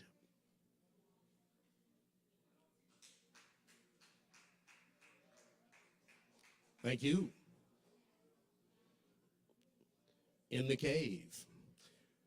Soapy, the street poet, is taken to the stage beneath the claustrophobic papier-mâché wonder of the stalactites in the cave, to rant about ants and their meaning to him in a somewhat prepared monologue of what I'll stipulate to be poetry. The bartender looks familiar to me. A broad smile and thinning hair, it takes me a moment to place him. It's John Howie of the $2 Pistols, a band I've seen many times. It's mildly upsetting to me that he has to have a day job, or that any other great artist must. I've met a friendly Colombian guy who's touting the benefits of the 2 national beers of Colombia, the only ones he drinks. He has a fun sort of team spirit about his home country, kind of like Texans do. When it's his turn at the mic, he regales us with original, smutty science fiction. The main character is in mid-screw when he suffers an accidental pronoun switch to the first person. So now the author, and not Telek, will swoon under the heavy love musk of a large furry sex kitten from another planet. Oh, Telek, she will moan repeatedly in her thick, sultry Colombian accent. I have a great chat with the lead singer of a group that was around town when I was in college. I remember them being edgy and good enough to make it. He looks tired from the hustle of a musician's life. I feel an odd twinge that's half respect and half vicarious regret. That the band name might have been limited their horizons somewhat. They were called Snatches of Pink. He gets a kick out of how my eyebrows involuntarily jump when an attractive woman walks by. Me too. We laugh. Once on stage, I share some of my newer stuff, and thankfully it's well received. In this snapshot of my life, I'm only a few months back off the street myself, but my poetry has coalesced a little better than Soapy's. Alex, the host, is a sturdy and alluring presence with a great spirit and sparkle of the eyes. She and I talk about our lives, her in upscale retail, and mine in the basement of the Davis Graduate Library, processing invoices. In Chapel Hill, there are PhDs driving cabs, so you do what you do. When I mention my hometown, Alex perks up, sensing that I have accidentally attached to myself a touch of the cachet of Asheville's poetry scene. I ham-handedly ask her out. She's sweet to be gentle in her kind refusal of me. Too soon, and now years too late. I toast to you, stalwart people remaining in the Kava bar. ASHEViLLE. Okay, so it's I didn't realize it was the Halloween show, but I do have one Halloween poem, and I know this one. She slips into her icy bath, lest she incur his red-hot wrath. And though this lifestyle makes her blue, she'd rather be alive, it's true. And so she does her very best to shiver out a heartfelt yes. So young, so pretty, so full of life. The Undertaker's 15th wife.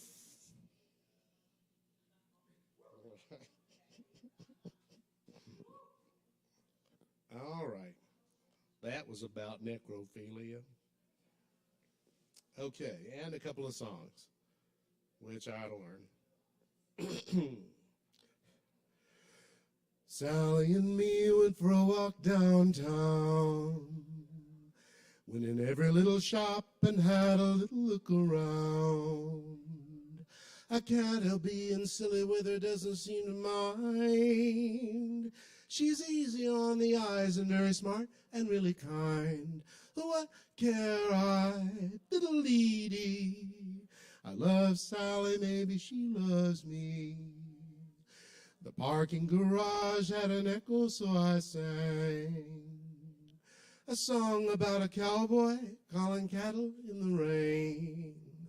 When I'm without her smile, it's like physical pain. So I tickle her with laughter like the bubbles in champagne. What care I, fiddle-dee-dee. I love Sally, maybe she loves me. While we take a look at a poetry book, while and share a pastry as well, while she shops for dresses and I for shirts. I spin like a carousel. Every time I make her giggle, my hopes get feathery. I'm so taken with her wish she took me seriously. Am I reading in too much? I'm prone to misconstrue. With a magic incantation, I will try to make it true. What care I, fiddle-dee-dee. I love Sally, maybe she loves me. What care I, fiddle-dee-dee. I love Sally, and just maybe she loves me. Thank you. Discerning listeners picked up on a Dickinson reference there, I bet. All right, one more toast to you and the Leuven brothers.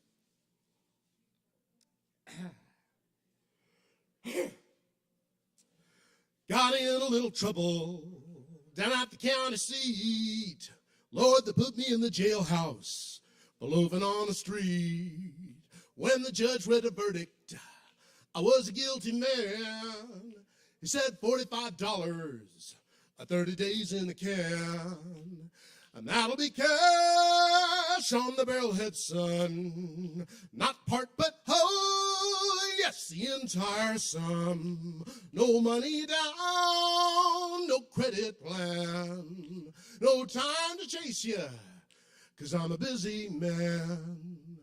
I got a telephone number off a laundry slip, for I'm a kind-hearted jailer with a 6-gun hip. Dialed the operator. She said, "Number, please." But before I could tell her, she shouted out at me. So that'll be cash on the barrelhead, son. Not part, but oh, yes, the entire sum. No money down, no credit plan. Because a little bird tells me you're a traveling man. 30 days on jailhouse, 4 days on the road. Lord, I was feeling hungry, my feet a heavy load. I saw a greyhound coming, stuck up my thumb. But before I got seated, the driver caught my arm. So that'll be cash on the barrelhead, son. So great dog, guess where to run. And if the engine stops, Lord, the wheels don't roll. So give me cash on the barrelhead, I get you down the road. So give me cash on the barrelhead, I get you down the road. Thank you, Kava Bar. Keep it going for Joe Shelton. Thank you, Joe. Oh, yes. All right, Joe. It's the fish that has Hawaii going gaga. If you see a hoo-hoo-hoo-nuka-nuka in the reef, there's an aqua swimming up behind a disbelief. A-hoo-ma-hoo-ma-nuka-nuka-nuka. How are you gonna name this along? We're very pleased to welcome James to the open mic. Give it up for James. It's a plate for a Polynesian papa. At the restaurant you want it, but it's hard to put it in your... Oh boy.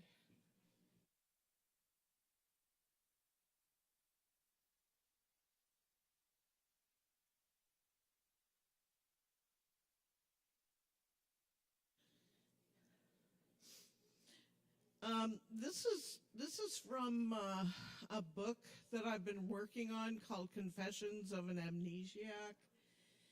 And it's actually a book about recovery from a bunch of things like domestic violence, drug use, mental health issues, suicide, you know, just a bunch of things like that.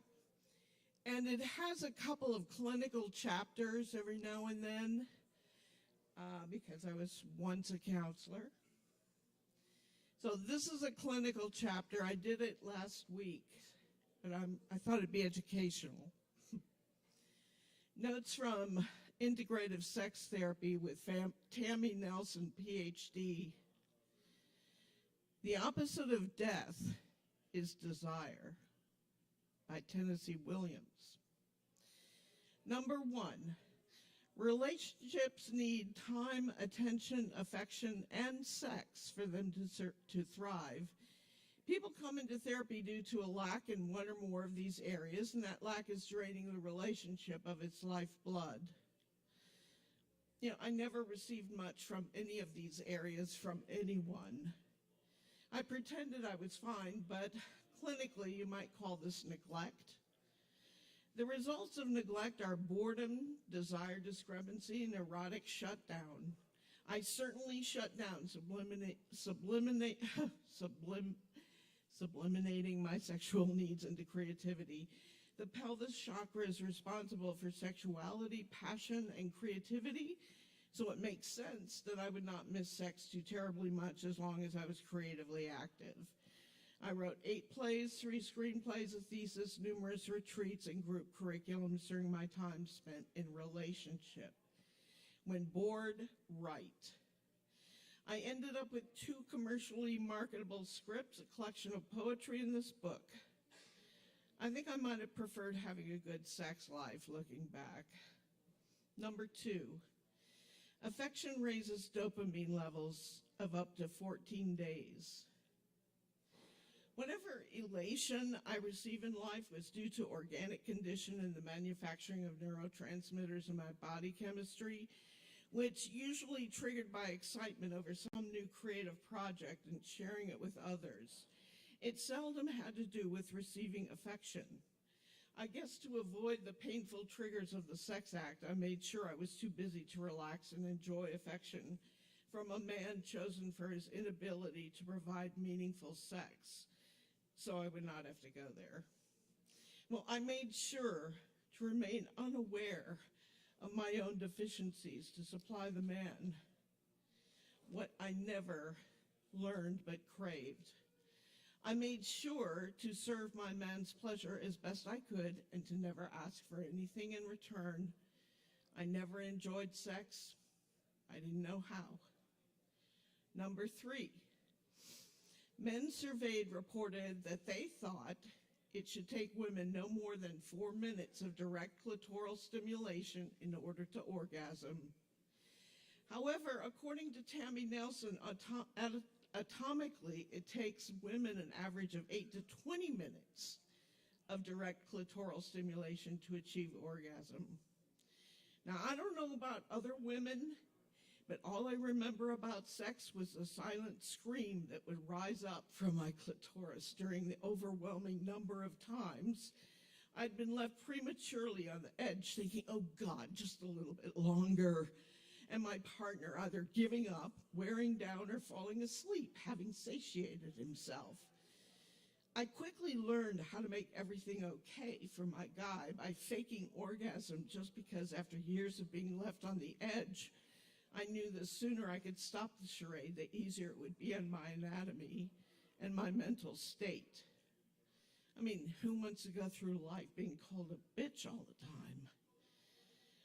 So I learned how to shut off and not even care. I learned how to give up before starting. I learned how to divert myself and redirect my mate to activities outside the physical arena. I just didn't give a damn anymore. I was done. Number 4, who has the power and control in the relationship? Who decides who gets off and who doesn't? I often felt I was caught up in my partner's own love recipe. This is where the man says to himself, first I do this, then I do that, which in their mind would lead to orgasm in the most expedient way, at least for him. It is no wonder that when my body began to wake up after years of pleasureless sex, that I would experience anger at the men in my life and blame them all for my sexual shutdown. I had a need to dictate what I would allow and what I wouldn't. I no longer wanted to please my partner. I simply wanted to get off like the men in my life had treated me. I began to communicate my needs and direct my partner, which he found to be controlling and demanding. Yeah, I quickly discovered my partner felt abused by me as much as I had felt abused by my past partners. My reaction had been, you get what you damn well deserve, but this didn't solve the problem. How do I have sex the way I long to have it? What would that involve? What would I have to learn? Certainly not learn to blame my own partner for my inability to appropriately communicate. Certainly not learn to let my partner off the hook for failing to explore my needs and desires. And certainly not to default to feminine partners just to get the sex I deserve. Number 5, to heal from pleasure aversion. Healing is a process of moving from wanting to have control over what and when to receive pleasure, which is tight and controlling. You know, trying to make things happen exactly when you want it. And moving from there to relaxing, enjoying the sensuality, surrendering to the experience, come what may. It means developing sexual empathy. Number 6, developing sexual empathy is strengthened when partners validate each other's fantasies, which build trust and integrate the split-off parts of ourselves. It is liberating in that partners no longer need to hide the parts of themselves that make them feel less than who they are. Part of the reason for my split off part was because I had embedded in my deepest core belief that sex was sinful, not because of the fall of Adam and Eve, but because of how I first experienced sex, which was out of the context of love and affection. Adam and Eve experienced sex without God's permission and presence. He was not included in their first sexual encounter. This formed a split-off part of themselves they felt they had to hide, thus feeling shame because they knew the exclusion was wrong. Turn page. I knew my first experience was wrong as well and shameful, even if I wasn't the one who initiated. I did participate in it, although as a child I had no option other than to participate due to the power differential. That didn't help the shame psychologically attached to the sex act. Number 7, the root of fantasy is fear. Enacting my fantasies that were connected to the trauma was absolutely the most liberating experience I've ever felt. I felt this captive had finally been set free. Tammy Nelson said in so many words that trauma can be healed by pleasure. When going into what first appeared to be frightful but became exploratory, I was able to remember the sensations and their context without freezing in panic, clenching my muscles and aborting the release. I was able to experience the extremely high levels of dopamine flooding those frozen, wounded parts with feelings of the intense pleasure from being loved. As Tammy Nelson said, enacting fantasies can override the trauma and heal. Talking about our fantasies with our partner is part of that healing. For me, there was no need to talk. The lover of my soul knew every step of the way. He wanted to bring light into my dark, pained, and hidden parts of myself in such a way as to instill the pleasure in the context of love. His presence healed Eve in me. I can't even call it a sexual encounter because it was so guilt-free, nurturing, and exquisitely joyful, coming from a source that defies analyzation. Do you not want to experience this kind of lovemaking too? Mature and secure sex focuses on sensuality, is less of a race to the finish line, less about orgasm or ejaculation, and is more of an erotic connection with a partner, including in cuddling and sensual massage. The focus on sensuality produces deeper, more intense orgasms and tends to be sensual rather than fast. Now that I knew what love was like in its sexual expression, I would not want to settle for less moving forward. Number 9, the body holds a memory, and the affected areas can be pleasurable again after acting out fantasies because the body has healed.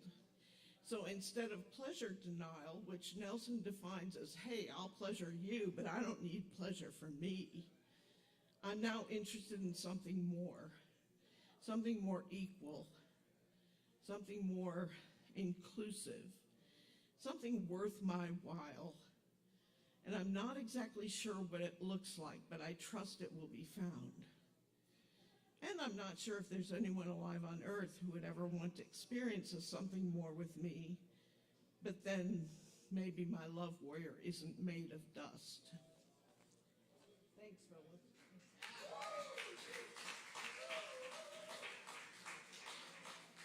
Keep it going for Jane. Thank you, Jane. Yes, indeed. All right, y'all, stick around. We got more coming up on the open mic. Up next, y'all, we have the one and only Ease Dog in the house with us tonight. Let's make some noise and get Ease Dog up here.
fine.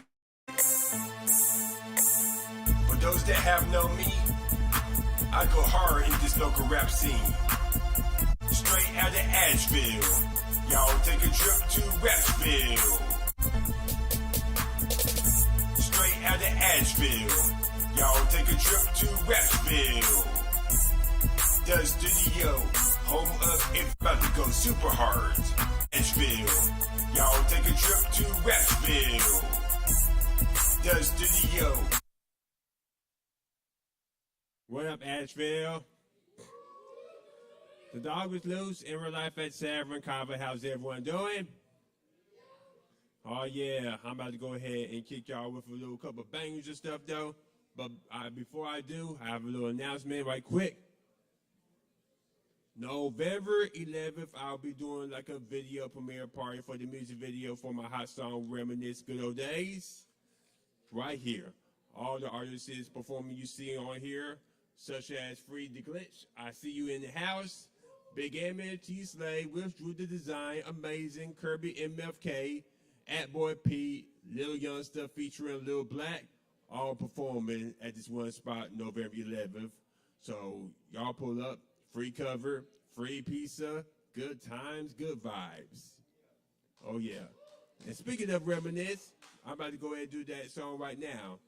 Everybody can reminisce. Let's reminisce.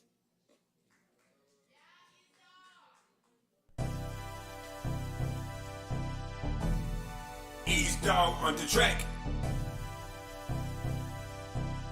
What we're gonna do now, we're gonna go back, way back up to time. About to be on some many with this stuff. We're about to take a trip down to memory lane and reminisce. Like this, I sit, back, reminisce. Of them good old days, I take a look in the folder book and think. Those were the good old days. I sit, back, reminisce. Of them good old days, I take a look in the folder book and think. Those were the good old days. I remember back in the days, girls wore to your braids, wore top of face. Bubby in the trunk, Snoop Dogg, Dr. Dre, Tupac, B.I.G., Jordan C., Mary J. Back in the days was fun as hell, watching Nick cartoons and Keenan and Kel. On our spare time, we play Lego, Genesis, Game Boy, Super Nintendo. Back in the day, didn't worry about shit. No bill, just go to school and be a kid. Play hopscotch and hide and seek. Had loads of fun at Chuck E. Cheese. Back in the day, it was all about eating candy and sweets till our teeth rock out. Sometimes I wish I can take me a trip to way back when. I sit, back, reminisce. Of them good old days, I take a look in the folder book and think. Those were the good old days. I sit, back, reminisce. Of them good old days, I take a look in the folder book and think. Those were the good old days. Back in the day, 1999, Asheville Mid-Road, those were good times. Cash Money was popping on the charts. Video girls got a boy all hard. Jennifer Lopez had it going on the radio, Cisco don't song. Next thing you know, everybody was bug. With the her Lil Jon, put your hood up. Back in the day, I had two girls, had to hang out. Remember Cool Real? 2001 was the year of hell. 9/11, the towers have failed. 6 months later, I had my first date. 3 months later, it's time to graduate. Back in the day, my life was good. If I had one shit to go back, I would. I sit, back, reminisce of them good old days. I take a look in the folder book and think those were the good old days. I sit, back, reminisce of them good old days. I take a look in the folder book and think those were the good old days. Year 02, DC, Robinson, cornrows in my hair like Allen Iverson. At the same time, would be my main chick. For the first time, I wouldn't forget. PlayStation 2 was the shit back then. With Gripped Up, Auto 3, and Madden. Had the glass frame that was shining. Bumping to this girl then. Year 04, E-Star was out. Doing pep rallies and the crowd would shout. Uh-oh, that was the year. And I couldn't wait to get out of here. 05, 06 has finally came. To get my diploma that has my name. See a lot of y'all folks, I'm out of this. Throwing up my tax a high class 06. Now to this very day I reminisce about the good old days I truly miss. Like the friends I've gained to the folks we lost, and the dreams of one day being on top.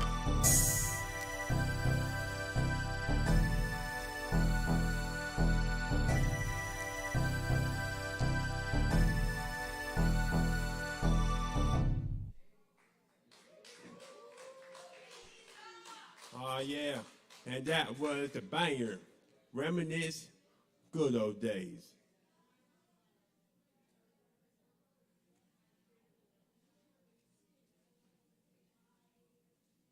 Also on the Ashes Finest 3 EP. That's weird. Yeah, I thought I had it, but yeah, I got Ashes Finest 2 and 1. If you want it, let me know. But I'm not going to hold y'all forever, though. But I'm going to go ahead and hit y'all with another hot track. And this track is actually a track that I've been pushing lately, though. And it's actually energetic. And if you like juice, and if you on that juice, I'm about to do that Tropicana on y'all. I got the juice.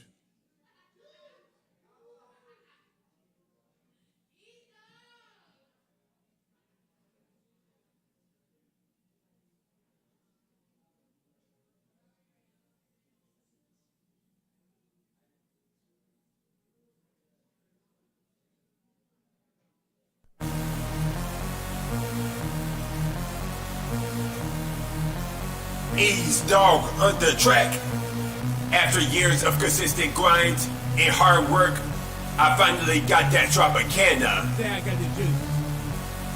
I got the juice. I got the juice. I got the juice. I got the juice. I got the juice. Got that Tropicana. I got the juice. I got that juice. Got that Minute Maid. I got the juice. I got that juice. Got that juicy juice. I got the juice. I got that juice. Got that ocean spray. I got the juice. I got the juice. I got the juice. I got the juice. Yeah. I got the juice. I got the juice. I got the juice. Yeah. Got that Tropicana. I got that juice. I got the juice. Ease doggy dog. I got the juice. I got the juice. I got the juice. Bumpy and bugging like the OJ. My flow is dope, dope as right, like deep with cocaine. Yep. Put some respect on my name, not Birdman. I'm the #1 stunner. The fly is hot up, my blazing tracks. It's a hot summer. Super hard in this vein, super penetration. Ginger or haters or a regular, even with constipation. Ooh, people be saying to me, retarded boy, gonna be nothing. No, I'm never proof. Proof is the one with from nothing to something. But the hate, the drama, the bullshit, the fake with the negative vibes. It's bad for my man to don't need it in my life. No, despite the many years of work, still the nomination. Still put it in work, regardless, I don't have no time for patience. No, there's a different reason how come I'm called Ashes Finest. Right? Working hard, improving my craft, got the streets behind me. 100. Look at me now, blowing up like a rocket. Boom. I be so lit, then the electrical socket. Got that Tropicana. I got the juice. I got that juice. Got that Minute Maid. I got the juice. I got that juice. Got that juicy juice. I got the juice. I got that juice. Got that ocean spray. I got the juice. I got the juice. I got the juice. I got the juice. Yeah. I got the juice. I got the juice. I got the juice. Yeah. Got that Tropicana. I got that juice. I got the juice. Ease doggy dog. I got the juice. I got the juice. I got the juice, that bitch, your Tupac from the movie. Watch it. My homie be gassing me up, making me say, excuse me. Killing the stage in my show, put it in the coffin. R.I.P. I I be so fresh as the hell, the feds are watching. 2 chains. Get on my level, drill bill, working my system. Never ever. Valve to crank it, that. Soldier boy, tell them. Yo. They liking my flow, they liking my swag, they liking my juicy juice. Yeah. Bubble your drunk, having the block, breathing like Fruity Loops. Boom. You thought your boy was done? Y'all had your turn to shine too late. Here I come. Time's up. Coming through this spot. I got the Tropicana. I'm an urban legend like T.I. from Atlanta. Yeah. My juice is overflowing and yours be drip dry. Right? Y'all talking fairy tales, I'm talking real life. I feel like Mike Jones was nothing back then. Yeah. Now they all on me, I gotta keep rapping. Got that Tropicana, I got the juice. I got that juice. Got that Minute Maid. I got the juice. I got that juice. Got that juicy juice. I got the juice. I got that juice. Got that ocean spray. I got the juice. I got the juice. I got the juice. I got the juice. Yeah. I got the juice. I got the juice. I got the juice. Yeah. Got that Tropicana. I got that juice. I got the juice. East doggy dog. I got the juice. I got the juice. If somebody tells you that you are nothing, but you are something, y'all go ahead to their face and tell them, I got the juice. I got the juice. I got the juice. I got the juice.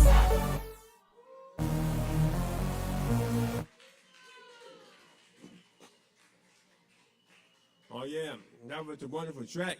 I got the juice, Tropicana. But yeah, I ain't gonna hold y'all up and stuff though. But I just want to go ahead and let y'all know about the party coming up. It's gonna be so lit. It's gonna have a whole lot of artists, and you do not want to miss it. November 11th, right here. Don't want to miss it. But check out my other hot songs on my SoundCloud, East Doggy Dog, or just type in East Dog, EAZEDOGG. Follow me on Instagram, East Doggy Dog. I do a weekly rap show called ASHEViLLE the Studio, where I play music videos and audio tracks. And check out the music video, Get Weird, Stay Weird. And also look out for the video for Reminisce coming soon. And I just wanted to say one more thing. You know when they had that poster stuff, though, where, like, the city actually has certain type of rappers who they're known for. For example, they had Eminem of Detroit. But so far, a lot of people are starting to say ASHEViLLE has Ease Dog. So you know hard work is paying off. And when in doubt, Google Ease Dog. Give it up one more time for Ease Dog. Thank you, Ease. And y'all definitely come check out that party. It's going to be a really good time. For sure. A lot of good artists on that show. Thanks a lot, Ease Dog. We're going to keep it rolling for you. Up next on the mic tonight, we have Kai in the house. Y'all, please make some noise for Kai.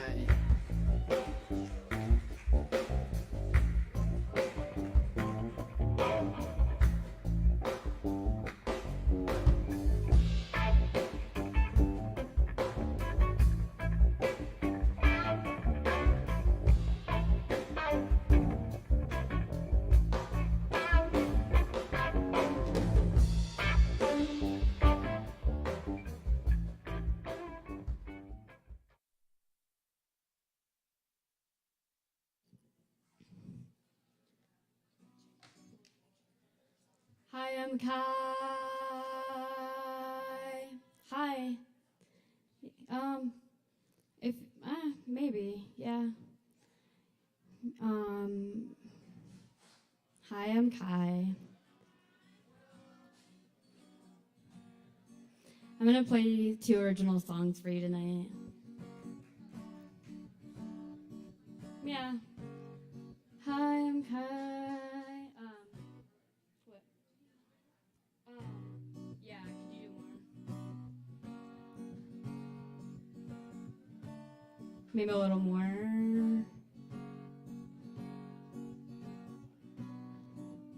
Oh, I have my volume I can turn up too. There we go. How's that sound? Oh, yeah. My friend Nicholas is gonna come play cajon with me too. I forgot.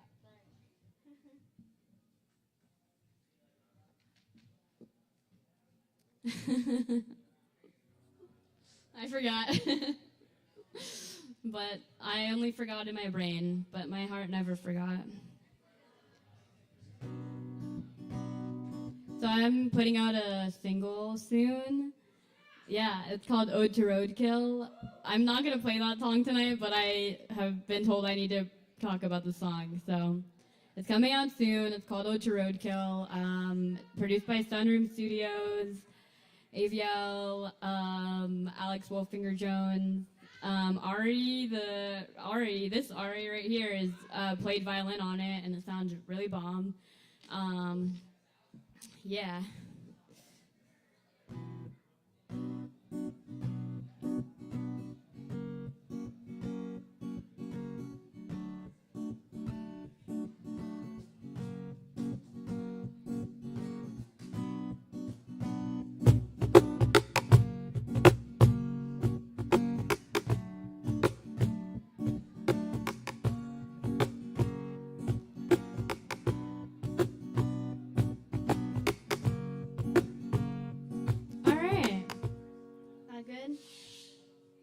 Guys, this first song,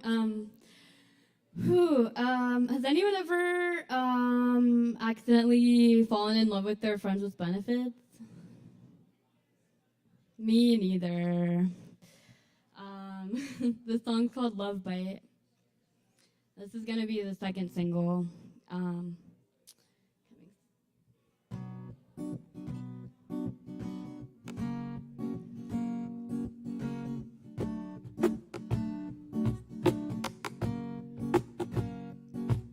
Red lights,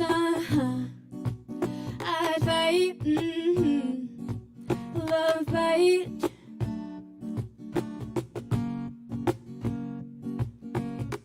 What you found was a fantasy, don't mess with me. Talking in your sleep, told me everything. What you found was a fantasy and you're in deep. Talking in your sleep, told me everything. If you're not coming, you're leaving. If you're not hot, then you're freezing.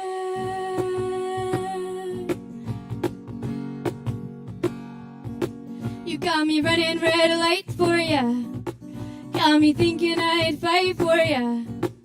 Got me staying up at night. You can go ahead and bite.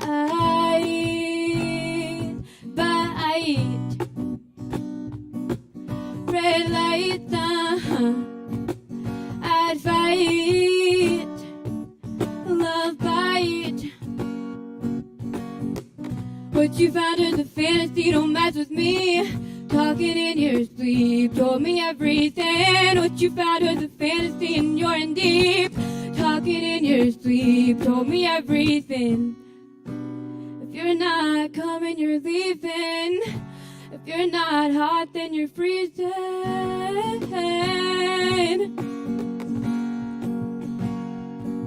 You got me running red lights for ya. You got me thinking I'd fight for ya. Got me staying up at night. You can go ahead and bite.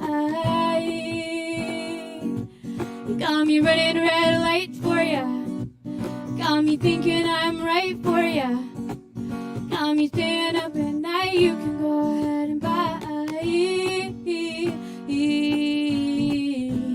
Take all my time, take all my dark, take all my spark, take me apart.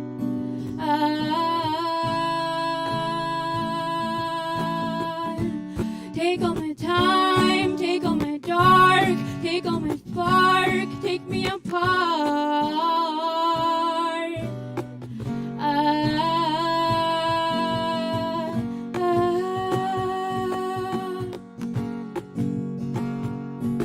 You got me running red lights for ya.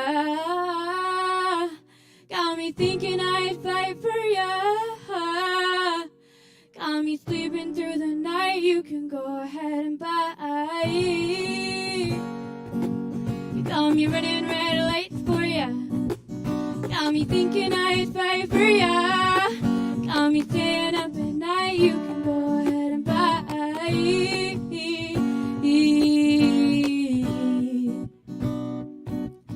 Red lights on.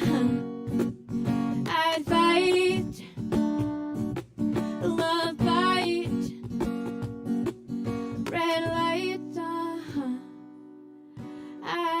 bite, yeah. Love bite. Love bite.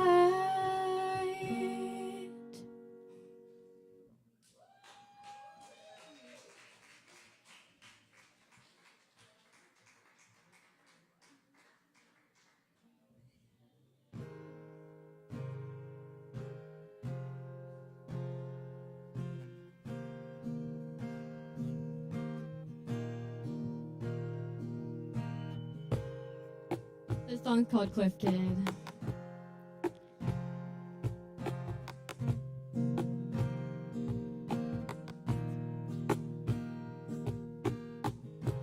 Never checked the coast till I hit ahead. Wanted me to grow, so I did. Say I told you so, just a kid. Kid, I'm just a kid. Stole it off the shelf, quick, get it.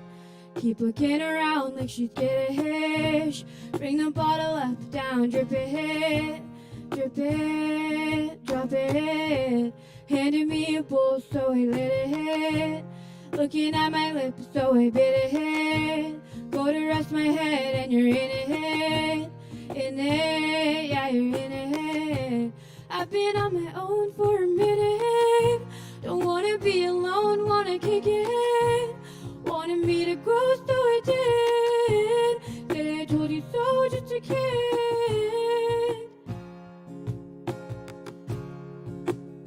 I'm just a kid.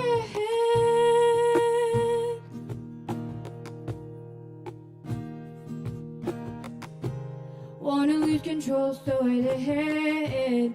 Need another type of attention. Throw up in the mud, learn a lesson. Did I mention I need attention? Said I wanna go, hit my limit. Said it's just for show, so forget it. I do what I'm told and forget it. Regret it, I'm just a kid. Thought you couldn't cope, so I hid. Next thing that I know, I'm admitted. Thought I had control, but I didn't. No one did. I've been on my own for a minute. Don't wanna be alone, wanna kick it. Tried to let it go, but I didn't. Go to rest my head, but you're in it. Stop, don't go, wait, listen. I'm just a kid. I was on my own on the cliff.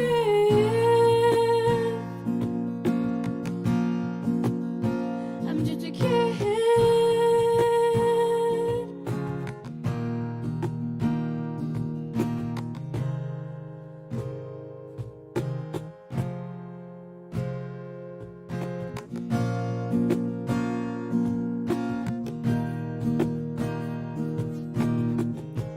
Never checked the coast till I hit ahead.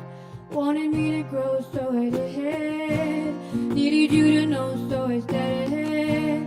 Everybody froze for a minute.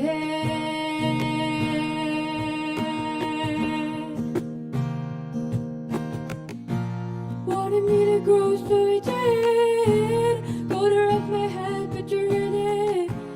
Say I told you so, just a kid, just a kid.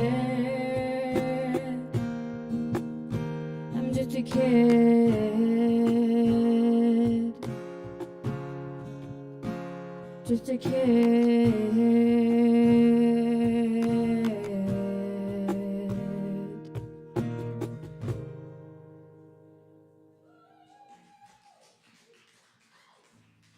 Thank you. Thanks, Nicholas.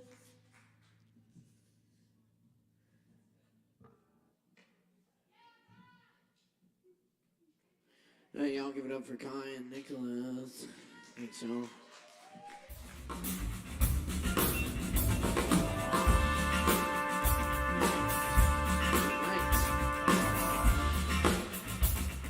Y'all coming up next on the mic tonight, we got Tessa.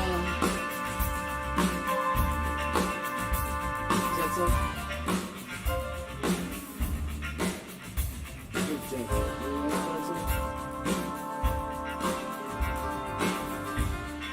Okay. We'll come back to him.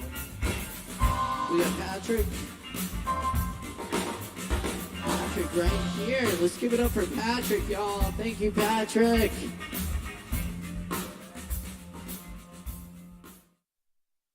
For staying out here this late.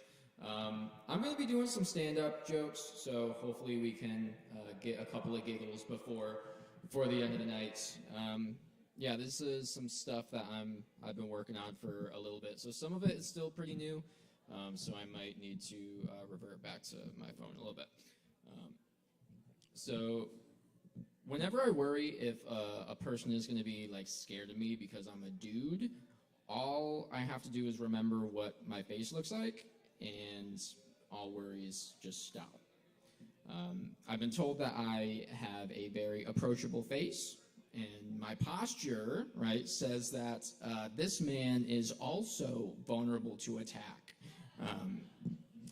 Yeah, so if there's any other like short kings out there with scoliosis and soft eyes, just know that scaring people, that's the worst of your worries. Also, I'm not underage. I just look like the world hasn't disappointed me yet. I've been hoping that I'd get a beard by this point in my life, just so it stops looking like I'm just trying to cosplay as an adult male, but I've tried everything at this point. Here it turns out that just trying to like physically push hair out of your face doesn't actually work. It just makes you shit your pants. I think that's Newton's fourth law.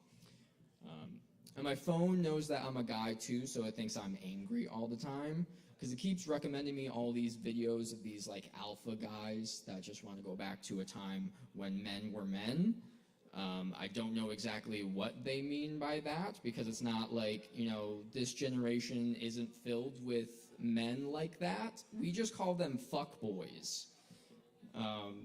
I think that's a pretty natural evolution of a species when you subject a whole generation of men to Limp Bizkit. Our version of the silent generation are those dudes that flip off the camera in every picture on Facebook. You remember those guys, those angry white boys? Yeah, those motherfuckers were not okay. That was a cry for help that we did not listen to. Whenever I see those pictures, I just kind of always assume that the dudes are named Kyle. I don't know why that is. I've known a lot of Kyles in my life, and they all look like the type of person that owes you money that they keep in their duct tape wallet. And I don't think that like the names that we're given determine the type of people that we are, but Kyles are clearly put on this earth in order to fill some type of void, right? A void that is free of monster energy and snorting pills whole. And we have this like natural bias against Kyles because when we look at a white dude that is doing gang signs, we're like, that's Kyle. And I don't think it's very fair. So before I finish up, I'd like to do something nice for them. I'd like to show them a little bit of appreciation. And I'd like to play their national anthem real quick. I don't know if y'all can hear it, but yeah, I want to play their national anthem just so they feel a little bit more seen.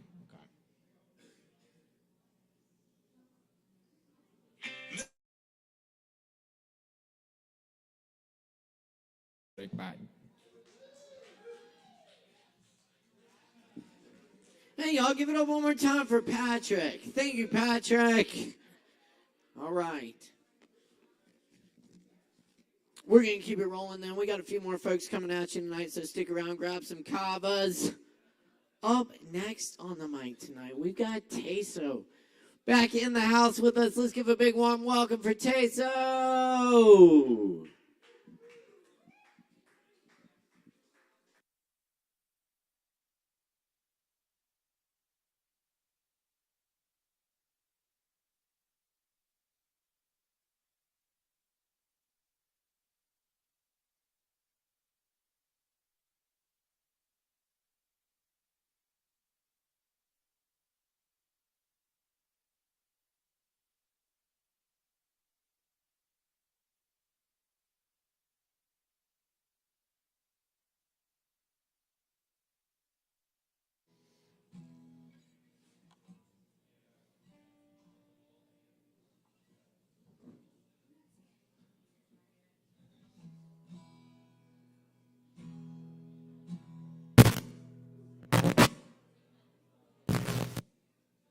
You want me to check the chord real quick? It's all the way in.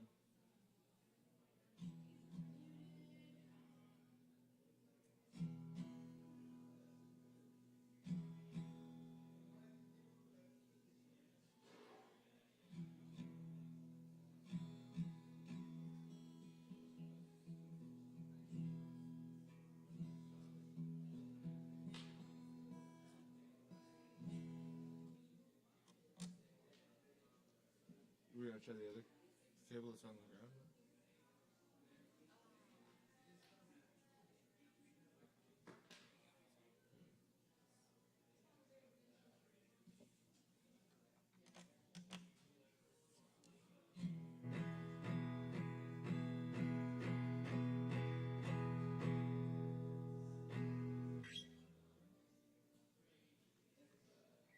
Yeah, thank you.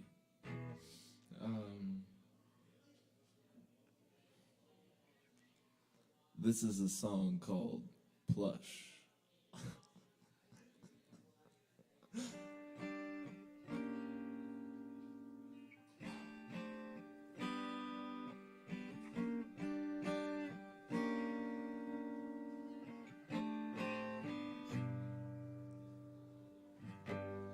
And I feel the time's a ways to go.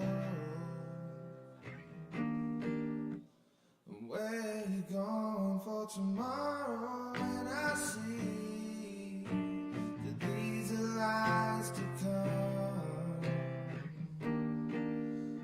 But would you even care? And I feel it. And I feel it. Where you going for tomorrow? Where you going with the master found? And I feel when the dogs begin to smell her. Will she smell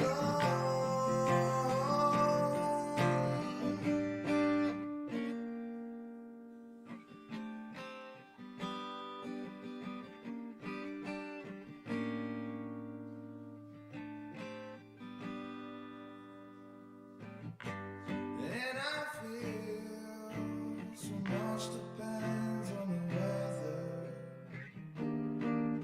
So is it raining in your bedroom? And I see that these are the eyes of disarray. Would you even care? And I feel it.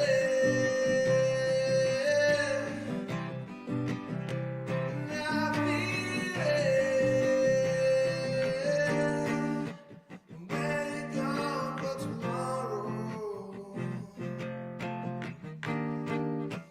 Where you going with the master found?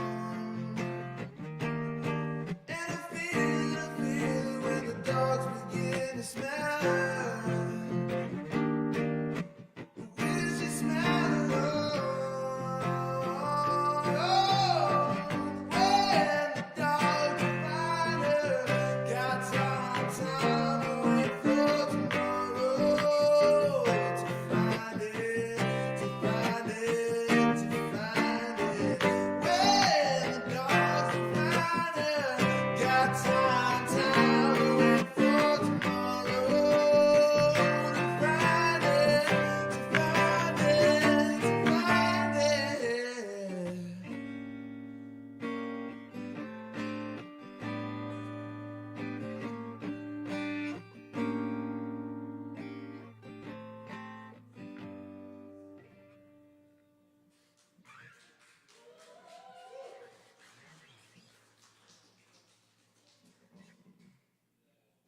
Yeah, hey, that's all I got, y'all. Thank you. Have a good night.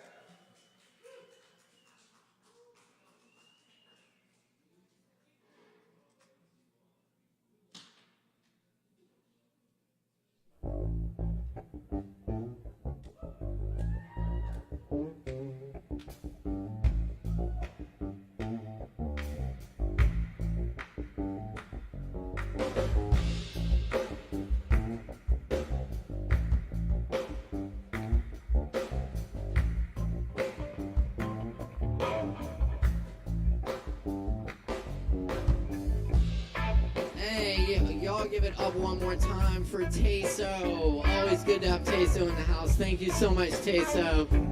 Appreciate ya. Y'all, up next on the mic tonight, we've got, I believe, yes, we have Chloe in the house with us. Y'all, please welcome Chloe up to the mic. Give it up.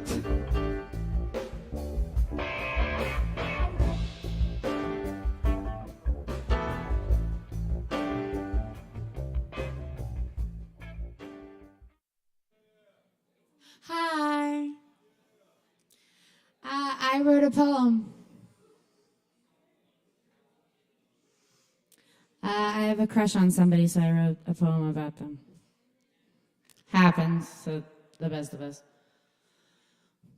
I watch you across the room, the gray of the least comfortable couch behind your back, illuminating the reference that I didn't understand until I asked on your shirt.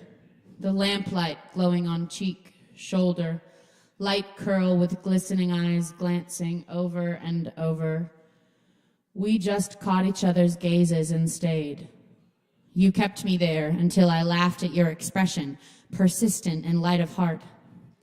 I could laugh at you, wide-eyed and handsome, all day.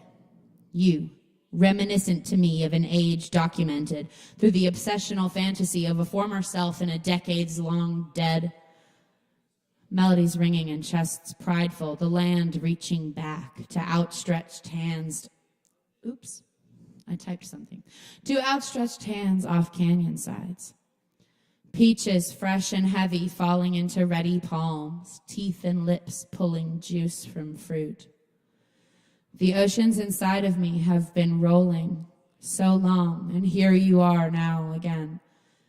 So many times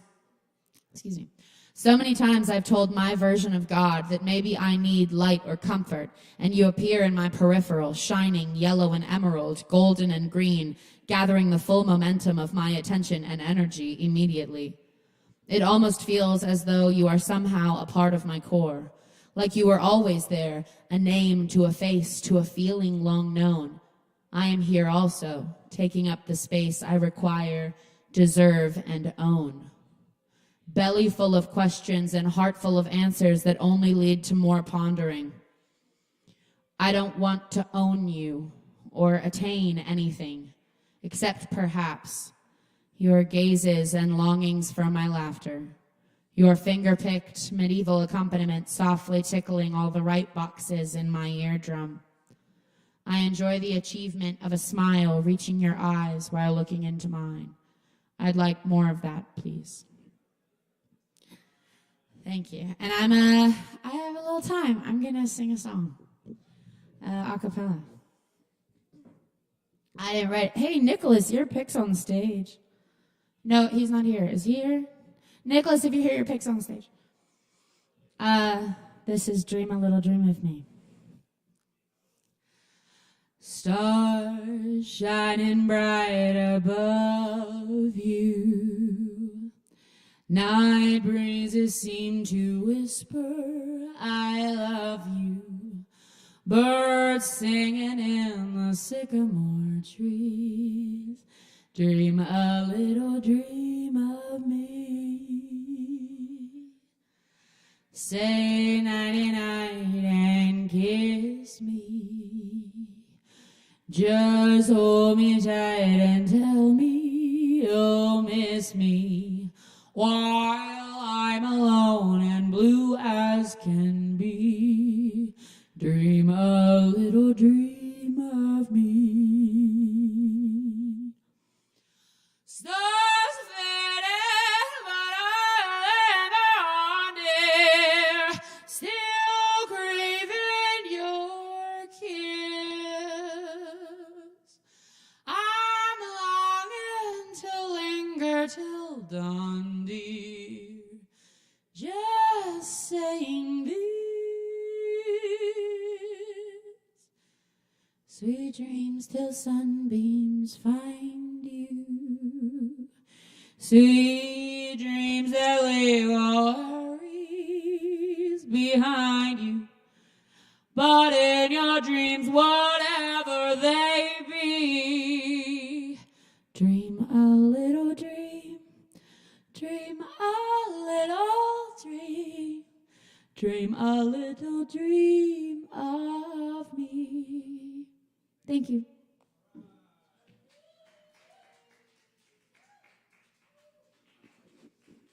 Keep it going for Chloe, y'all. Thank you, Chloe. Yes. Keep checking us out here every Wednesday night from 10 open mic. We're not quite done yet. Stick around and have some Kava with us. Up next on the mic, we got Tom Sheev in the house. Give it up for Tom.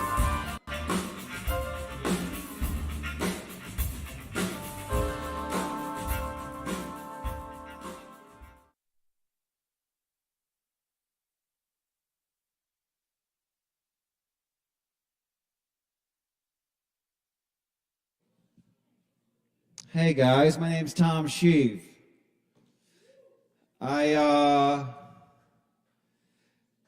do in some ways, I like this time of year and spooky season, of course. But like many of you, the change in seasons throws off my mood just a little bit. And I know it's a hard time of year for a lot of you out there. And I feel you. I want you to know I feel you. And I guess with that in mind, I wrote a poem. I was thinking about you the other day while I was in the woods with my pick and my shovel. Rocky, hard, but deep. I dug that hole all day long thinking about you. I dug a hole where nobody goes, where nobody knows to search beneath the grass that grows. I marked a tree for my memory. I won't need a map to find my way back. My hands blistered, they bled, they stung. I cursed you, that shovel was my tongue. I dug a hole in the woods while thinking about you.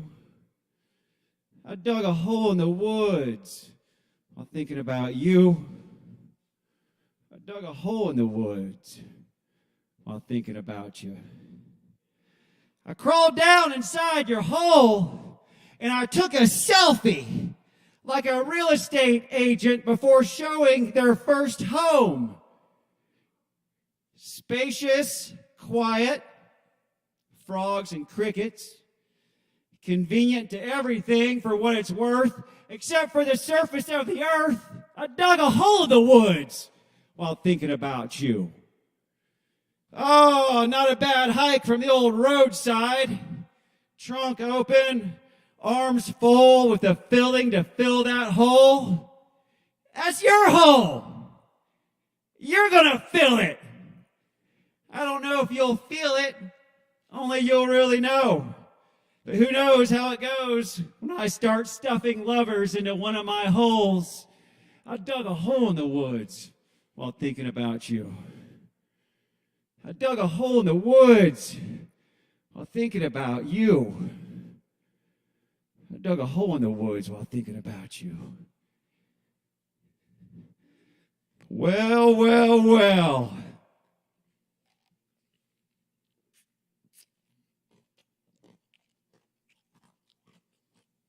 I dug out a hole, and now it's yours. That's your hole. I dug a hole, and now it's full. That hole is full with you. Your hole is full with you. Your hole is full It's you. Only in my heart did I leave a trace of you and me ever coming to this space. It's probably not my place to say this to your lightly dirt-covered face, but I couldn't help but notice this morning when you left your front door open after you let your little dog out to poo at around 7 a.m. like you always do, that you were looking just a little bit depressed. And I wanted to assure you that if you're depressed because you're worried that nobody ever thinks about you, cheer up! I dug a hole in the woods while thinking about you. Thanks, y'all. I'm Tom Sheave.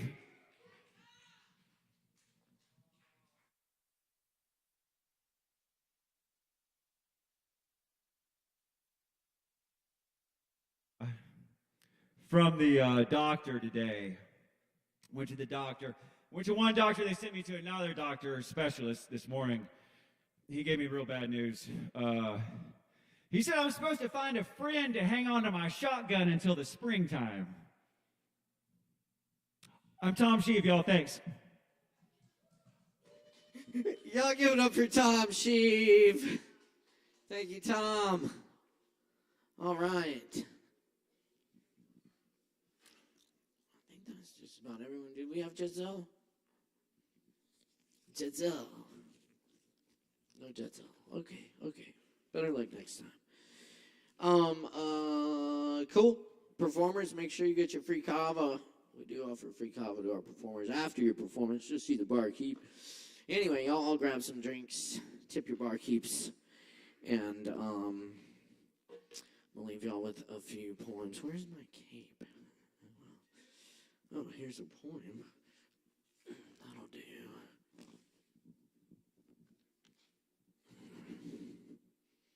Maybe.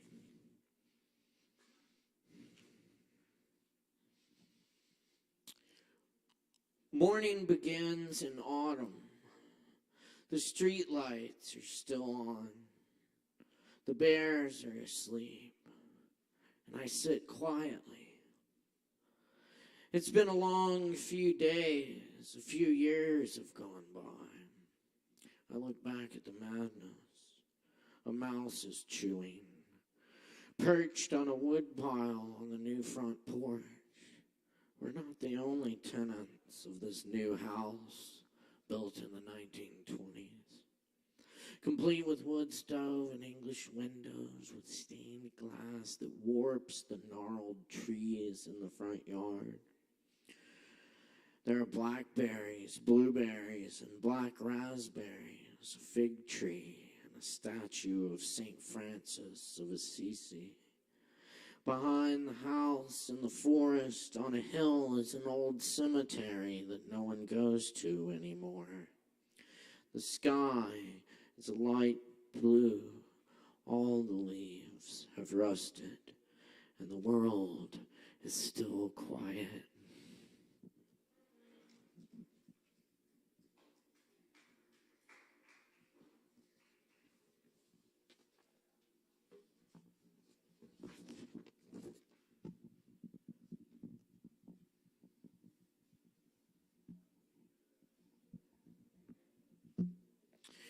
Weymouth Pass.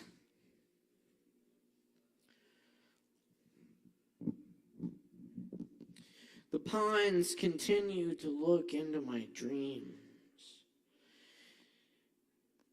peering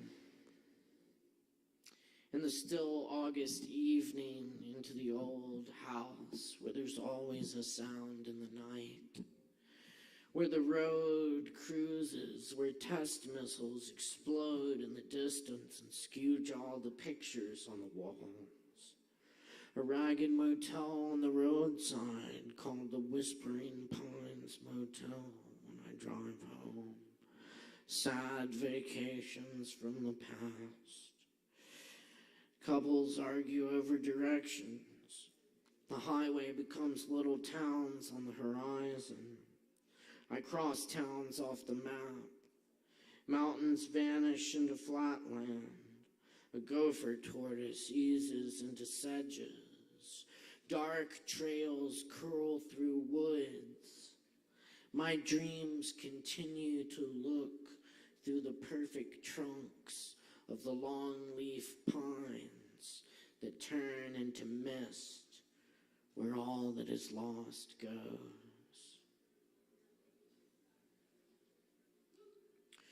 Hearing Lorca play the piano, it did not bring back the cafe dark and cool from the Andalusian heat. It did not stop the storm clouds from gathering above the Cathedral de Granada. It did not dissolve the bullets from the guns of fascists. When I listened to the trembling old record, your voice coursed through the piano alive. Though it did not unburn the pages, it did not move your lips.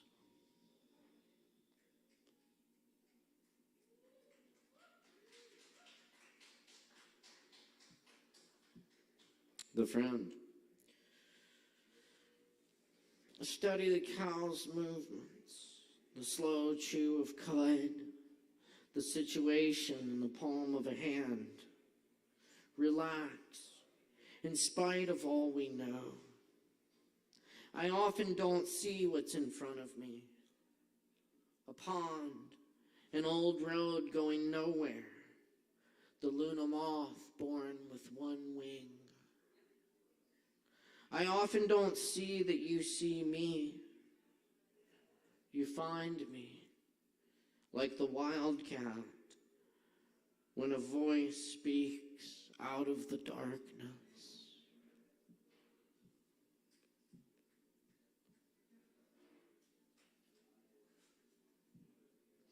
Light in an upstairs window. Reptilian plants crawl from the corners, climb the curtain rods. Darkness sweeps the house. 4 friends walk a mountain trail to a dark tower, stacked firewood not far from the old cabin. Mystery grows deeper in the old-growth forest, in the clusters of stars, in the study, in the house. The yard surrounds, secret army poised in hush, emptiness, silent horses, austere house. Among the vanilla of books, lamplit pages, runaway ink, produced lands beyond these walls. The faithful dog has seen something invisible and makes known he wishes to be let out of the house.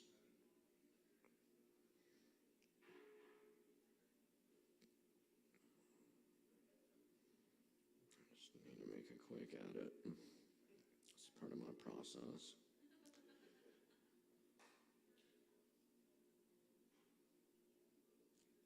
All right. Cool, thank you.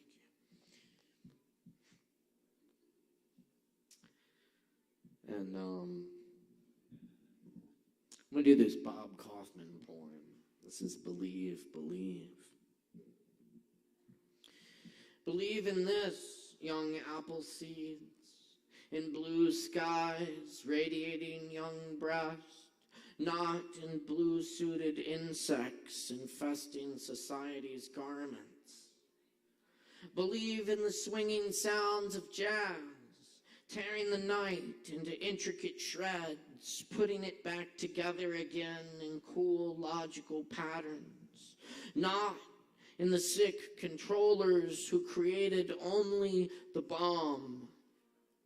Let the voices of dead poets ring louder in your ears than the screechings mouthed and mildewed editorials. Listen to the music of the centuries rising above the mushroom time.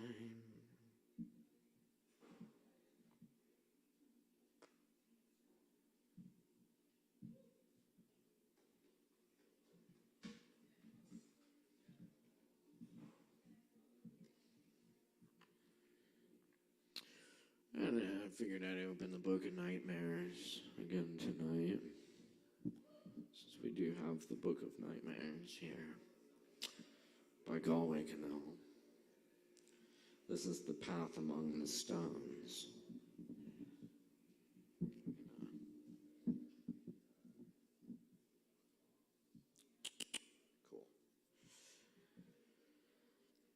On the path winding upward toward the high valley of waterfalls and flooded, hoof-shattered meadows of spring, where fish roots boil in the last grails of light on the water, and vipers pimpled with urges to fly drape the black stones hissing feet. Land of quills and inkwells of skulls filled with black water. I come to a field glittering with 1,000 sloughed skins of arrowheads, stones which shuddered and leapt forth to give themselves into the broken hearts of the living, who gave themselves back broken to the stone. I close my eyes on the heat-rippled beaches where the hills came down to the sea, the luminous beach dust pounded out of funeral shells.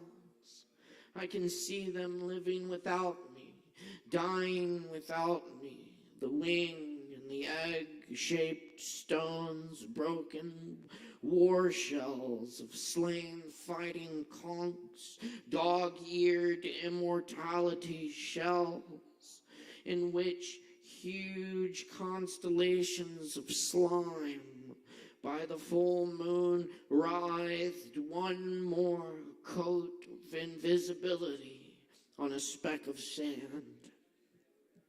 And the agates knocked from circles scratched into the dust with the click of a wishbone breaking, inward swirling globes biopsied out of sunsets never to open again.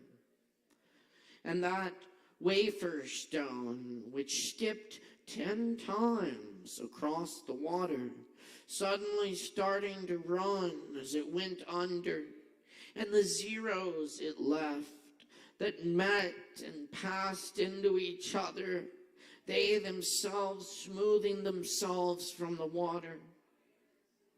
I walk out from myself among the stones of the field, each sending up its ghost bloom into the starlight to float out over the trees, seeking to be one with the unearthly fires kindling and dying in space and falling back, knowing the sadness of the wish to alight back among the glitter of bruised ground, the stones holding between pasture and a field, the great granite nuclei glimmering, even they with ancient inklings of madness and war. A way opens at my feet. I go down the night-lighted mule steps into the earth, the footprints behind me filling already with pre-sacrificial trills of canaries. Go down into the unbreathable gulf of everything I have ever craved and lost. An old man, a stone lamp at his forehead, squats by his hell flame, stirs into his pot chopped head of crow, strings of white light, opened tail of peacock, dressed body of canary, robin breast dragged through the mud of battlefields, wrung out blossom of caput mortium flower, salts it all down with sand, stolen from the upper bells of hourglasses. Nothing always nothing. Ordinary blood boiling away in the glare of the brow lamp. And yet, no, perhaps not nothing. Perhaps not ever nothing. In clothes woven out of the blue spittle of snakes, I crawl up. I find myself alive in the world archway of the fingerprint of all things. Skeleton groaning, blood strings wailing the wail of all things. The witness trees heal their scars at the flesh fire. The flame rises off the bones. The hunger to be new lifts off my soul. An eerie blue light blooms on all the ridges of the world. Somewhere in the legends of blood sacrifice, the fatted calf takes the bonfire into his arms and he burns it. As above, the last scattered stars kneel down in the star form of the Aquarian age. A splash on the top of the head, on the grass of this earth, even the stars love. Splashes of the sacred waters.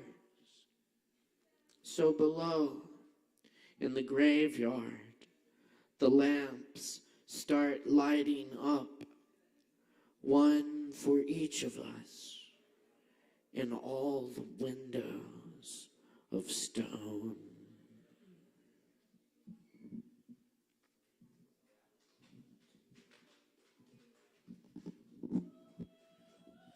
One night a man was crying in the street, Allah, Allah, Allah,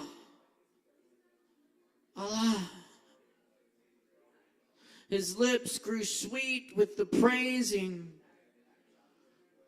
until a cynic said, I have heard you calling out, but have you ever gotten any response? The man had no answer to this. He quit praising and fell into a confused sleep. In his dream, he saw Hitter, the guide of souls, in a thick green foliage. Why did you stop praising? Because I never heard anything back. This longing you express is the return message. The grief that you cry out from draws you toward union. Your pure sadness that wants help, it is the secret cup. Listen to the moan of a dog for its master.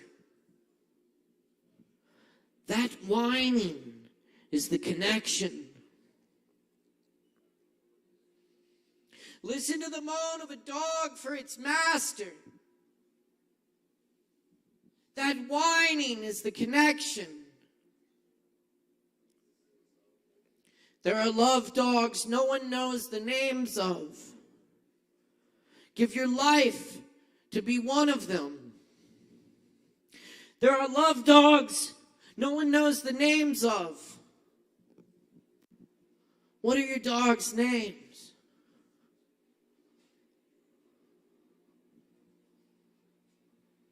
What are your dog's names? Gizmo, Buttercup, Buddy, Nova.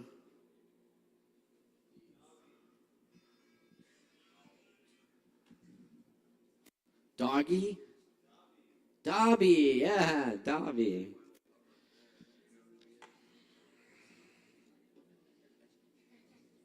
Rat.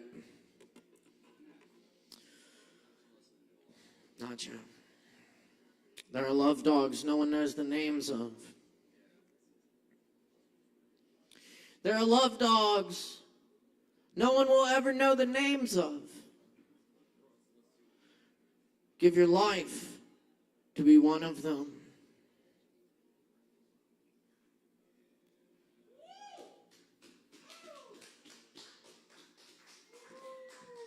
Thanks for coming to open mic tonight, y'all. It's been a good time. It's been an honor and a pleasure. Thank you so much to all the performers tonight and the awesome staff here at Sovereign Kava. My name's Caleb Beissert. Our audio engineer is Ariana Greenberg. Our lights and live stream producer is Morgan Beissert. We'll see you again next week for more open mic, and definitely come out for the Halloween party here on Tuesday. It's going to be a good time, y'all. Hang out, have some drinks, enjoy. We're dealing.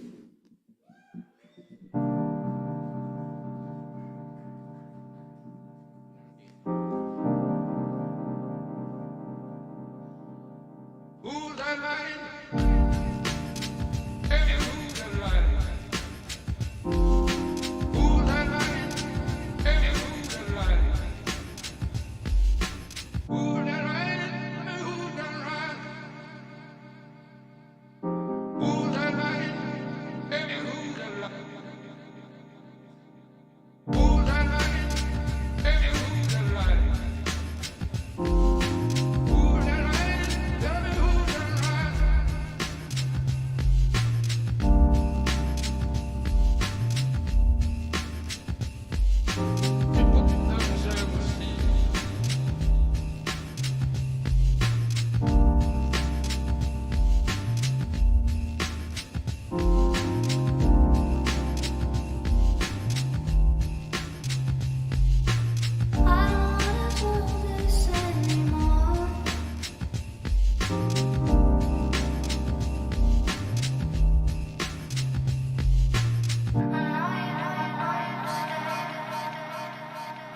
I